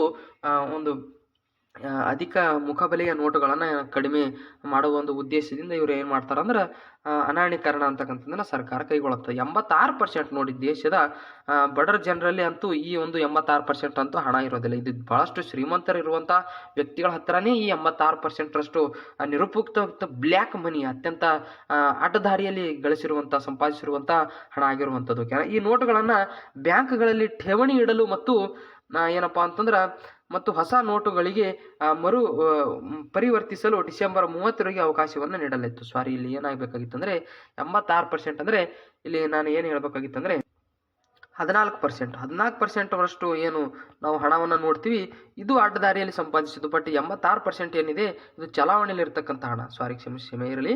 ಇಲ್ಲಿ 86% ಅಂದರೆ ಇದು ಚಲಾವಣೆಯಲ್ಲಿ ಇರ್ತಕ್ಕಂಥ ಒಂದು ಹಣ ಮತ್ತು ಅತ್ಯಂತ ಇದು ಏನಪ್ಪಾ ಅಂತಂದ್ರೆ ಭಾರತ ಸರ್ಕಾರ ಚಲಾವಣೆಗೆ ತಂದಿರತಕ್ಕಂಥ ಹಣ ಆಗಿರ್ತಕ್ಕಂಥ. ಬಟ್ 14% ಅಂತಕ್ಕಂಥದ್ದು ಭಾರತ ಸರ್ಕಾರವೇ ತಂದಿರ್ತದ, ಬಟ್ ಅದನ್ನು ಬ್ಲ್ಯಾಕ್ ಮನಿ ಅಂತ ಕರೀತಾರೆ. ಯಾಕೆ ಬ್ಲ್ಯಾಕ್ ಮನಿ ಅಂತ ಕರೀತಾರೆ? ಅಡ್ಡದಾರಿಯಲ್ಲಿ ಸಂಪಾದಿಸಿರ್ತಕ್ಕಂಥ ಒಂದು ಹಣ, ಜೊತೆಗೆ ಅತಿ ಹೆಚ್ಚು ಖೋಟಾ ನೋಟುಗಳನ್ನು ಒಳಗೊಂಡಿರ್ತಕ್ಕಂಥ ಹಣ 14% ಬರುವಂಥದ್ದು. ಓಕೆನಾ, ಅದು ಮುಂದಿನ ಒಂದು ಸ್ಲೈಡ್ನಲ್ಲಿ ಇದೆ, ಅದನ್ನು ನಾನು ನಿಮಗೆ ಹೇಳ್ತಾ ಹೋಗ್ತೀನಿ. ಓಕೆನಾ, ಹಾಗಾದರೆ ಹಾಗೆ ನೋಟುಗಳನ್ನು ಠೇವಣಿ ಇಡುವುದರ ಮೇಲೆ ಹೊಸ ನೋಟುಗಳಿಗೆ ಬದಲಾವಣೆಯ ಮೇಲೆ ನಿರ್ಬಂಧಗಳನ್ನು ವಿಧಿಸಲಾಗಿತ್ತು. ಅಂದರೆ ದಿನಕ್ಕೆ ಇಂತಿಷ್ಟು ಮಾತ್ರ ನೀನು ಡ್ರಾ ಮಾಡ್ಕೋಬೇಕು, ಕೇವಲ ನೀನು ದಿನಕ್ಕೆ 30,000ವರೆಗೂ ಮಾತ್ರ ನೀನು ಹಳೆಯ ನೋಟುಗಳನ್ನು ಕೊಟ್ಬಿಟ್ಟು ಹೊಸ ನೋಟುಗಳನ್ನು ಬಾರೋ ಮಾಡಬೇಕಾಗಿತ್ತು. ತದನಂತರ ಸರ್ಕಾರದಲ್ಲಿ ಒಂದು ವೇಳೆ ಏನಾದರೂ ಬ್ಯಾಂಕ್ನಲ್ಲಿ ಹಣ ಕಡಿಮೆ ಆದರೆ ಕೇವಲ 10,000 ರೂಪಾಯಿಗಳು ಮಾತ್ರ ನೀನು ಒಂದು ದಿನಕ್ಕೆ ನಿನ್ನಲ್ಲಿರ್ತಕ್ಕಂಥ ಒಂದು ಹಣವನ್ನು, ಡಿಮೊನಟೈಸೇಷನ್ ಆಗಿರ್ತಕ್ಕಂಥ ಹಣವನ್ನು ಕೊಟ್ಬಿಟ್ಟು ಹೊಸ ನೋಟುಗಳನ್ನು ಖರೀದಿಸಲಿಕ್ಕೆ ಇಲ್ಲಿ ಬ್ಯಾಂಕ್ನಲ್ಲಿ ಉಚಿತವಾಗಿರುವಂಥ ಸೇವೆಯನ್ನು ಒದಗಿಸುವಂಥ ಒಂದು ಕೆಲಸವನ್ನು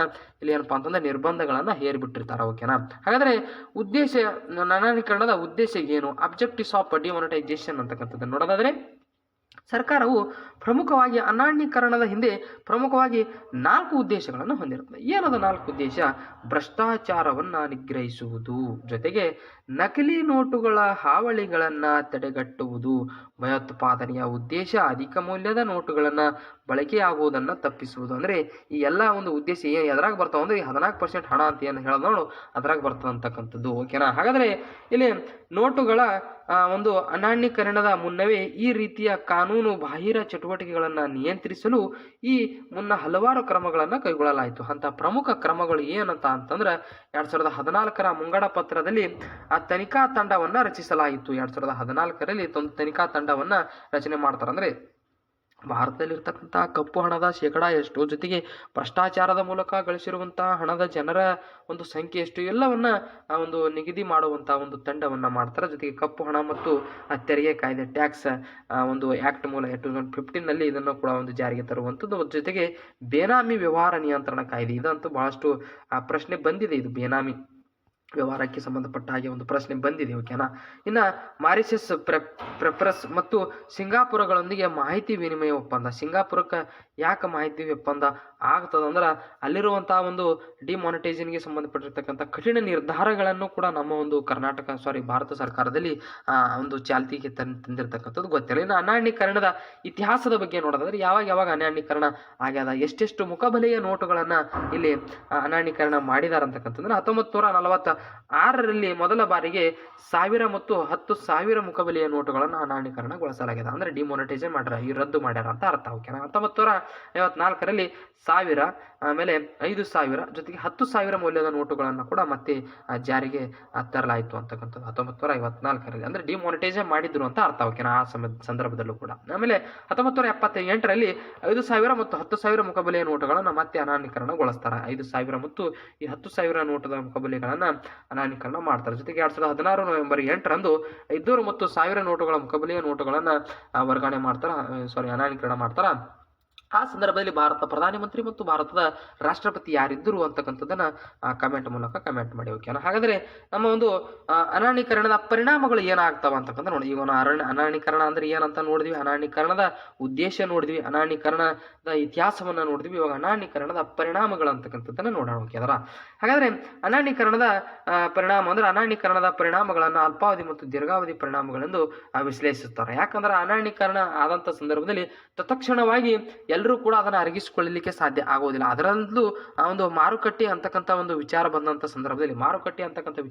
ಸಂದರ್ಭದಲ್ಲಿ ಇವಾಗ ಬೀದಿ ಬದಿಯ ವ್ಯಾಪಾರಿಗಳಿಗೆ ತಾವು ನೋಟ್ ಮಾಡಿಕೊಳ್ಳಲಿಕ್ಕೆ ಸಾಧ್ಯ ಆಗಿರಬೇಕು. ಬೀದಿ ಬದಿಯ ವ್ಯಾಪಾರಿಗಳಿಗೆ ಚಿಲ್ಲರೆ ವ್ಯವಹಾರದ ಬಗ್ಗೆ, ಚಿಲ್ಲರೆ ಒಂದು ವ್ಯವಹಾರದ ಮತ್ತು ವ್ಯಾಪಾರ ವ್ಯವಹಾರದ ಬಗ್ಗೆ ಬಹಳಷ್ಟು ತೊಂದರೆ ಆಗ್ತಾ ಇರ್ತಕ್ಕಂಥದ್ದು. ಓಕೆನಾ?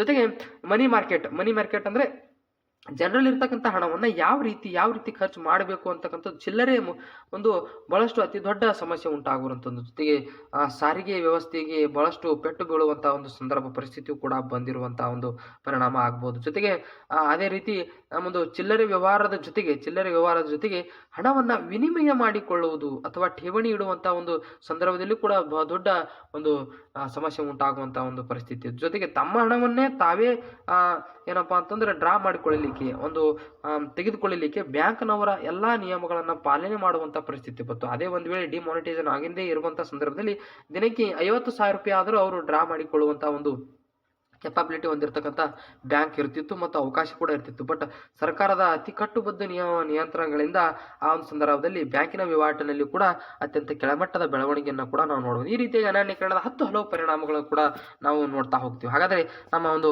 ಮುಂದಿನ ಟಾಪಿಕ್ ಯಾವುದಪ್ಪ ಅಂತಂದ್ರೆ ಹಣದುಬ್ಬರದ ಇಲ್ಲಿ ನಾವು ಏನು ಇಂಪಾರ್ಟೆಂಟ್ ನೋಡ್ತೀವಿ ಅಂದ್ರೆ ಹಣದುಬ್ಬರದ ಎಲ್ಲಾ 4 ಏನಪ್ಪಾ ಅಂತಂದ್ರೆ 360 ಆಂಗಲ್ನಲ್ಲಿ ನಾವು ಹಣದುಬ್ಬರವನ್ನು ಡಿಸ್ಕಷನ್ ಮಾಡ್ತೀವಿ, ಥಿಯರಿ ವಿತ್ ಥಿಯರಿ. ಜೊತೆಗೆ ಇಲ್ಲಿ ಫಿಲಿಪ್ಸ್ ರೇಖೆ ಅಂತ ಬರುತ್ತೆ. ಇಲ್ಲಿ ಫಿಲಿಪ್ಸ್ ರೇಖೆಯ ಬಗ್ಗೆ ಸಂಪೂರ್ಣವಾಗಿರ್ತಕ್ಕಂಥ ಒಂದು ವಿಚಾರವನ್ನ ನಾವಿಲ್ಲಿ ನೋಡ್ತಾ ಹೋಗ್ತೀವಿ. ಓಕೆನಾ?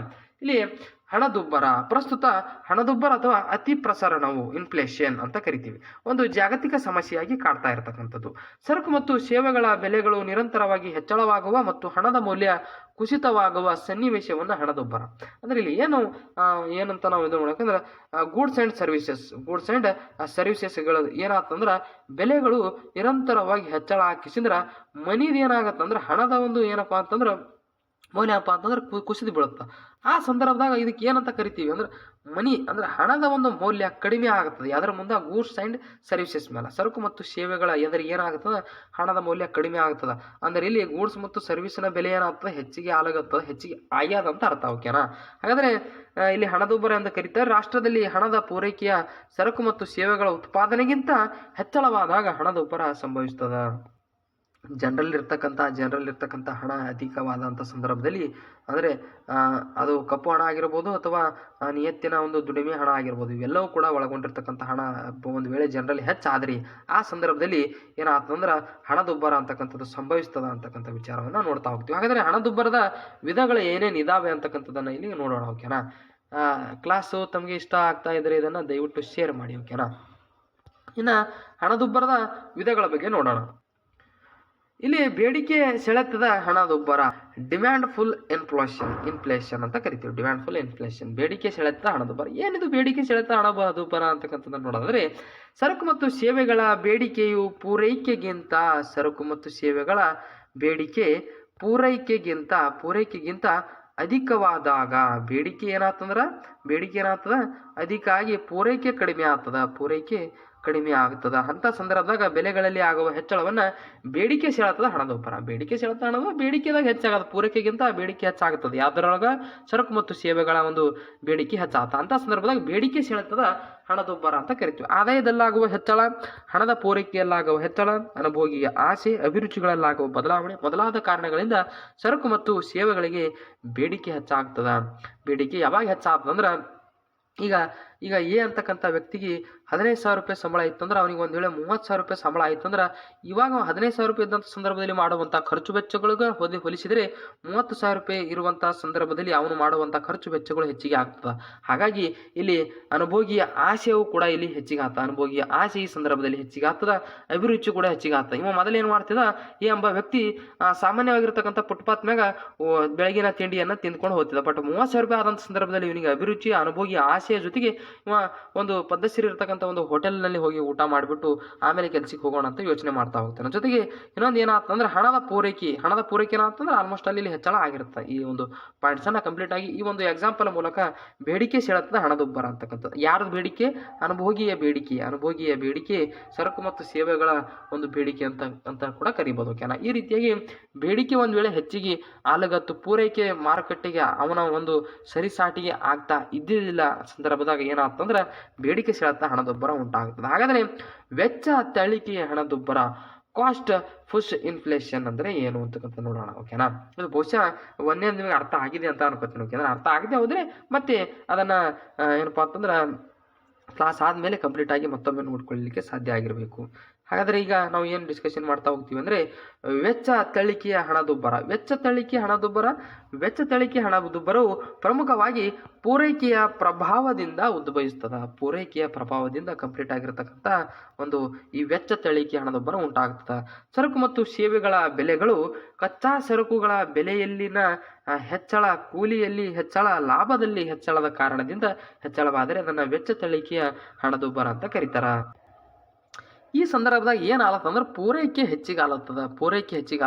ಅಂತ ಸಂದರ್ಭದಾಗ ಪೂರೈಕೆ ಹೆಚ್ಚಿಗೆ ಆಯ್ತಂದ್ರೆ ಇಲ್ಲಿ ಏನಾಗ್ತಂದ್ರೆ ವೆಚ್ಚ ಹೆಚ್ಚಿಗೆ ಆಗ್ತದ. ಹಾಗಾಗಿ ಅಂತ ಸಂದರ್ಭದಲ್ಲೂ ಕೂಡ ಹಣದುಬ್ಬರ ಆಗುವಂತ ಎಲ್ಲ ಕಂಪ್ಲೀಟ್ ಆಗಿರತಕ್ಕಂಥ ಒಂದು ಪಾಸಿಬಿಲಿಟಿ ಇರುವಂಥದ್ದು. ಹಾಗಾಗಿ ಇದಕ್ಕೆ ವೆಚ್ಚಕ ತಳಿಕೆಯ ಹಣದುಬ್ಬರ ಅಂತ ಕರಿತೀವಿ. ಹಾಗಾದ್ರೆ ಹಣದುಬ್ಬರ ದರದ ಆಧಾರದ ಮೇಲೆ ಪ್ರಮುಖ ವಿಧಿಗಳಂತಕ್ಕಂಥದ್ದು ನೋಡೋಣ. ಇವಾಗ ಹಣದುಬ್ಬರದ ನಾವು ವಿಧಗಳನ್ನು ನೋಡಿದೀವಿ. ಓಕೆನಾ? ಹಣದುಬ್ಬರ ವಿಧಗಳ ನಂತರ ಇದರ ಒಂದು ದರದ ಆಧಾರದ ಮೇಲೆ ಹಣದುಬ್ಬರ ಯಾವ ಒಂದು ದರದ ಮೇಲೆ ಹೆಚ್ಚಾಲಾಗತ್ತದ ಅಥವಾ ಕಡಿಮೆ ಆಲಾಗತ್ತ ಅಂತಕ್ಕಂಥ ನೋಡೋದ ಆಧಾರದ ಮೇಲೆ ಪ್ರಮುಖ ವಿಧಿಗಳು ಏನೇನು ಇದಾವ ಅಂತಕ್ಕಂಥದ್ದು ನೋಡೋದಾದ್ರೆ ತೆವಳುವ ಹಣದುಬ್ಬರ ಅಂತಕ್ಕಂಥದ್ದು ನೋಡ್ತಾ ಇದೊಂದು ಇಂಪಾರ್ಟೆಂಟ್ ಆಗಿರ್ತಕ್ಕಂಥ ವಿಧ. ಯಾವ್ದಿದು ತೆವಳುವ ಹಣದುಬ್ಬರ ಅಂದ್ರೆ ಇದರ ದರ ಏನಿರ್ತದೆ ಅಂದ್ರೆ 3% ಇರ್ತದ. ಹಾಗಾದ್ರೆ ಇದು ಏನು 3% ಅಂತಕ್ಕಂಥ ನೋಡೋಣ. ಸರಕು ಮತ್ತು ಸೇವೆಗಳ ಬೆಲೆಗಳು ನಿಧಾನವಾಗಿ 3% ಮತ್ತು 3% ಕಡಿಮೆ ದರದ್ದು ತೆವಳುವ ರೂಪದಲ್ಲಿ ಇರುವಂತಹ ಹೆಚ್ಚಳವಾದರೆ ಇದನ್ನ ತೆವಳುವ ಹಣದುಬ್ಬರ ಅಂತ ಕರಿತೇವೆ. ಹಾಗಾದ್ರೆ ಇದು ಸುರಕ್ಷಿತ ಮಟ್ಟದಲ್ಲಿರುತ್ತದೆ ಮತ್ತು ಆರ್ಥಿಕ ಅಭಿವೃದ್ಧಿಗೆ ಇದು ಅನಿವಾರ್ಯವಾಗಿ ಬೇಕಾಗ್ತದೆ.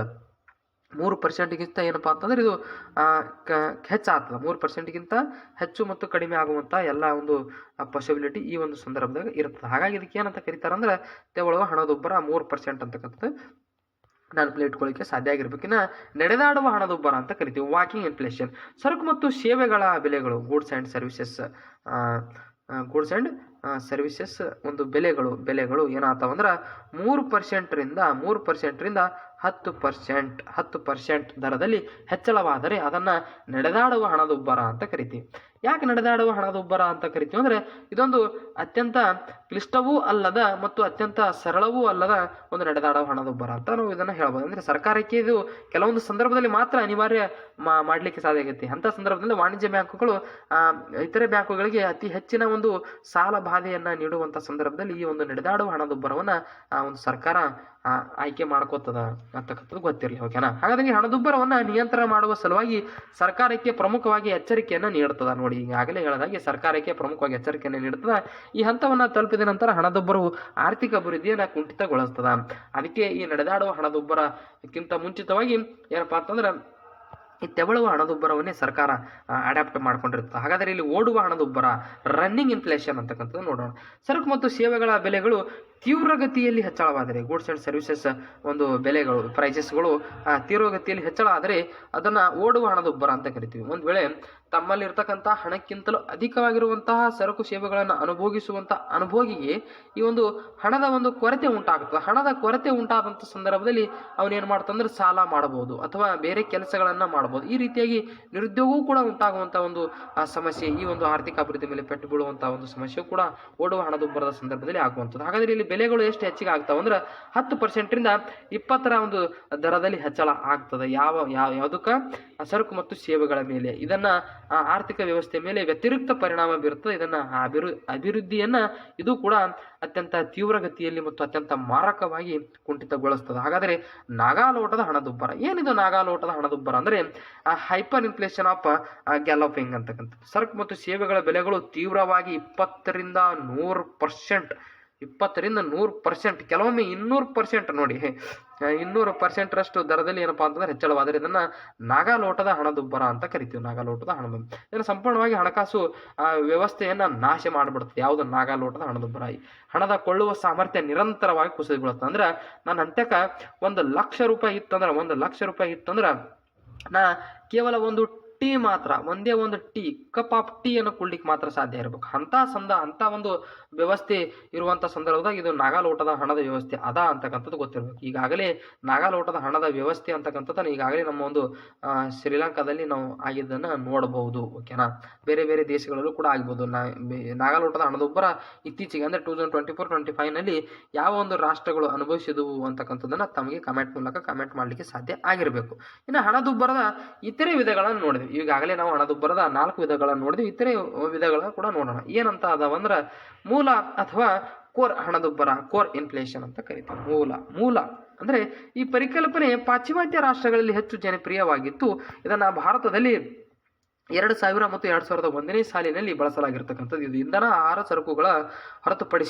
ಮತ್ತು ಆಹಾರ ಸರಕುಗಳನ್ನು ಹೊರತುಪಡಿಸಿ ಸರಕು ಸೇವೆಗಳ ಬೆಲೆಗಳಲ್ಲಿ ಸಿಗುವ ಹೆಚ್ಚಳವನ್ನು ಮೂಲ ಹಣದುಬ್ಬರ ಅಂತ. ಅಂದರೆ ಇಂಧನ ಮತ್ತು ಆಹಾರ ಅಂತಕ್ಕಂಥದ್ದು ಇದು ಮೂಲವಾಗಿರತಕ್ಕಂಥ ಅವಶ್ಯಕವಾಗಿರುವಂಥ ವಸ್ತುಗಳು. ಇವುಕರನ್ನ ಹೊರತುಪಡಿಸಿ ಉಳಿದೆಲ್ಲ ಸರಕು ಸೇವೆಗಳ ಮೇಲೆ ಬೆಲೆಗಳ ಹೆಚ್ಚಳ ಆಗುವುದನ್ನು ಮೂಲ ಹಣದುಬ್ಬರ ಅಂತ ಕರಿತೀವಿ. ಯಾಕಂದ್ರೆ ಮೂಲ ಹಣದುಬ್ಬರ ಅಂದ್ರೆ ಮೂಲವಾಗಿ ಬೇಕಾಗಿರುವಂಥ ಆಹಾರ ಆಮೇಲೆ ಜೊತೆಗೆ ಇಂಧನ ಅಂತಕ್ಕಂಥದ್ದನ್ನು ಹೊರತುಪಡಿಸಿ ಉಳಿದೆಲ್ಲದರ ಮೇಲೆ ಒಂದು ಹಣದುಬ್ಬರ ಅಂದ್ರೆ ಬೆಲೆ ಹೆಚ್ಚಿಗೆ ಆಗುವಂಥದ್ದು ಏನಂತ ಕರಿತೀವಿ ಅಂದ್ರೆ ಮೂಲ ಅಥವಾ ಕೋರ್ ಹಣದುಬ್ಬರ ಅಂತ ಕರಿತೀವಿ. ಓಕೆನಾ?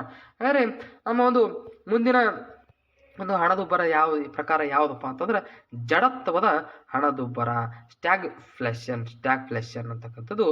ಹಣದುಬ್ಬರ ಮತ್ತು ನಿರುದ್ಯೋಗ ಪ್ರಮಾಣಗಳೆರಡು ಏನಾಗ್ತಂದ್ರೆ ಅಧಿಕವಾಗಿರುವ ಸನ್ನಿವೇಶದಲ್ಲಿ ಜಡತ್ವದ ಹಣದುಬ್ಬರ ಅಂತ ಕರಿತೀವಿ. ಅಂದ್ರೆ ಈಚೆ ಕಡೆ ಹಣದುಬ್ಬರವು ಕೂಡ ಇರುವಂತಹ ಒಂದು ವ್ಯವಸ್ಥೆ ಇರ್ತದೆ ಸರ್ಕಾರದಾಗ, ಪ್ಲಸ್ ನಿರುದ್ಯೋಗವು ಕೂಡ ಆ ಒಂದು ಸಂದರ್ಭದಾಗ ಇರುತ್ತೆ. ಅಂತ ಸಂದರ್ಭದಾಗ ಹಣದುಬ್ಬರ ಆಯ್ತಂದ್ರೆ ಅದು ಬಹಳಷ್ಟು ಏನಪ್ಪಾ ಅಂತಂದ್ರೆ ಜಡತ್ವದ ಒಂದು ಪರಿಣಾಮವನ್ನು ಭಾರತದ ಆರ್ಥಿಕತೆ ಅಥವಾ ಯಾವುದೇ ದೇಶದ ಆರ್ಥಿಕತೆ ಮೇಲೂ ಕೂಡ ಬೀಳಬಹುದು. ಇದನ್ನ 1970ರ ಸಂದರ್ಭದಲ್ಲಿ ಅಮೆರಿಕಾದಲ್ಲಿ ಉದ್ಭವಿಸಿತ್ತು. 1970ರಲ್ಲಿ ಅಮೆರಿಕಾದಲ್ಲಿ ಉದ್ಭವಿಸಿತ್ತು. ಯಾಕೆ 1970ರಲ್ಲಿ ಅಮೆರಿಕಾದಲ್ಲಿ ಉದ್ಭವಿಸಿತು? ಆ ಸಂದರ್ಭದಲ್ಲಿ ಅಲ್ಲಿ ಅಧಿಕವಾಗಿರುವಂತಹ ಒಂದು ಕೃಷಿ ಆಗಿರ್ಬೋದು, ಕೈಗಾರಿಕೆ ಆಗಿರ್ಬೋದು ಮತ್ತು ಸೇವಾ ವಲಯದು ಅತ್ಯಂತ ಏನಪ್ಪಾ ಅಂತಂದ್ರೆ ಕೆಳಮಟ್ಟದ ಒಂದು ಸೇವೆಯನ್ನು ಒದಗಿಸ್ತಾ ಇದ್ವು. ಜೊತೆಗೆ ಅತಿ ಹೆಚ್ಚಿನ ಒಂದು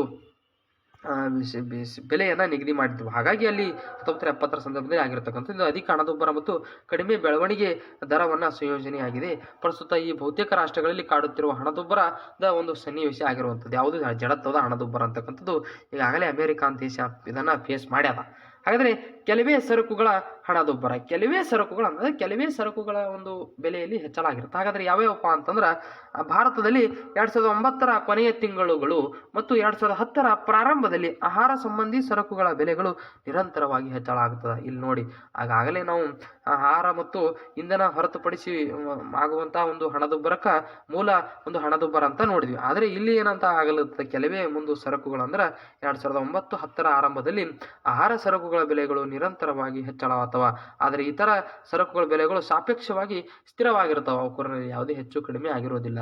ಆರ್ಥಿಕತೆಗೆ ಅತ್ಯಂತ ಸಮೀಪವಾಗಿದ್ದು ಮತ್ತು ಅತ್ಯಂತ ಸರಳೀಕೃತವಾಗಿರುವಂತಹ ಒಂದು ವ್ಯವಸ್ಥೆ ನಡೆಸಿಕೊಳ್ಳಲಿಕ್ಕೆ ಅದು ಸಾಧ್ಯ ಆಗಿರುತ್ತೆ. ಬಟ್ ಆಹಾರಕ್ಕೆ ಸಂಬಂಧಪಟ್ಟಿರುವ ಹಾಗೆ ಬಹಳಷ್ಟು ಬೆಲೆಗಳು ಹೆಚ್ಚಾಗ್ತವೆ. ಇದನ್ನು ಮಾಪನ ಮಾಡಲು ಭಾರತದಲ್ಲಿ 2009-10ನೇ ಸಾಲಿನಲ್ಲಿ ಈ ಪರಿಕಲ್ಪನೆ ಜಾರಿ ಇರ್ತದೆ. ಅಂದರೆ ಕೆಲವೇ ಸರಕುಗಳು, ಇವತ್ತು ಆಹಾರ ಆಗಿರ್ಬೋದು, ಈಗ 2024ನಲ್ಲಿ ಬೇರೆ ಒಂದು ವಸ್ತು ಅಥವಾ ಒಂದು ಸರಕಿನ ಮೇಲೆ ಏನಪ್ಪ ಅಂತಂದ್ರೆ ಒಂದು ಬೆಲೆ ಹೆಚ್ಚಿಗೆ ಆಗ್ಬೋದು. ಇಂಥ ಒಂದು ಸಂದರ್ಭದಾಗ ಕೆಲವೇ ಒಂದು ಸರಕುಗಳ ಬಗ್ಗೆ ಅಧ್ಯಯನ ಕೂಡ ಭಾರತ ಸರ್ಕಾರ ಮಾಡಿಬಿಟ್ಟು ನಿಗದಿಯನ್ನು ಮಾಡಿಬಿಟ್ಟು ಇಂತಿಷ್ಟು ಸರ್ಕಾರ ಇಂತಿಷ್ಟಕ್ಕೆ ಮಾತ್ರ ಈ ಬೆಲೆಯನ್ನು ನಿಗದಿ ಮಾಡಬೇಕು ಅಂತಕ್ಕಂಥದ್ದನ್ನು ಪ್ರತಿ ವರ್ಷವೂ ಕೂಡ ಜಾರಿಗೆ ಮಾಡುವಂಥ ಒಂದು ಪರಿಸ್ಥಿತಿಗೆ ಬರುವಂಥದ್ದು. ಹಾಗಾಗಿ ಇಲ್ಲಿ ಜಿ ಡಿ ಪಿ ಡಿಪ್ಲೇಟರ್ ಹಣದುಬ್ಬರ ಇದು ಯಾವ ಒಂದು ಪ್ರಕಾರಪ್ಪ ಅಂತಂದ್ರೆ ಇಲ್ಲಿ ಜಿ ಡಿ ಪಿ ಪ್ರಸ್ತುತ ವರ್ಷದ ಬೆಲೆಗಳು ಮತ್ತು ಜಿ ಡಿ ಪಿಯ ಸ್ಥಿರ ಬೆಲೆಗಳ ನಡುವಿನ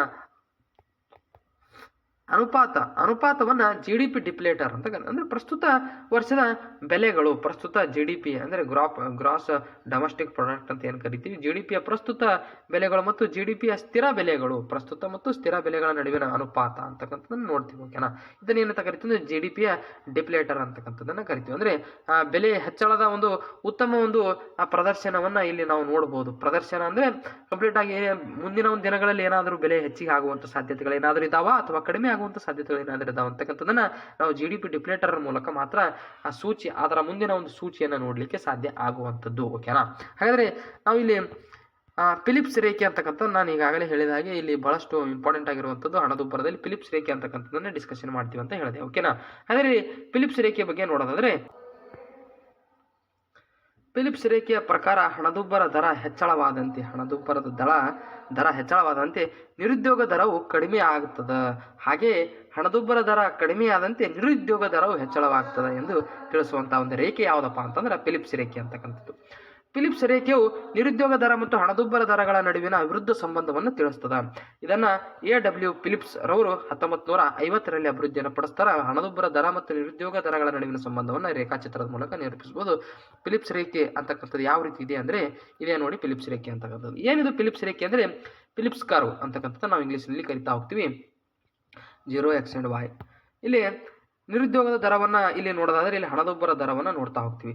6%, ಇವಾಗ 2% ನಾವು ಹಣದುಬ್ಬರ ದರ ಇರುವಂಥ ಸಂದರ್ಭದಲ್ಲಿ ನಿರುದ್ಯೋಗ ದರ ಕೇವಲ 5% ಇರ್ತದೆ. ಕೇವಲ 5% ಇರ್ತದೆ. ಒಂದು ವೇಳೆ ಹಣದುಬ್ಬರ ಹೆಚ್ಚಿಗೆ ಆಲಗತ್ತು, 2 ಇದ್ದದ್ದು 6% ಆಯಿತು, ಅವಾಗ ನಿರುದ್ಯೋಗದ ದರ 3% ಆಗ್ತದೆ. ಅಂದ್ರೆ ಕಡಿಮೆ ಆಗ್ತದ, ಈ ಕಡೆ ಕಡಿಮೆ ಆಗ್ತದ, ಈ ಕಡೆ ಹೆಚ್ಚಿಗೆ ಆಲಗತ್ತದ. ಅಂದ್ರೆ ಹಣದುಬ್ಬರದ ದರ ಹೆಚ್ಚಿಗೆ ಆಯ್ತಂದ್ರೆ ನಿರುದ್ಯೋಗದ ದರ ಕಡಿಮೆ ಆಗ್ತದ.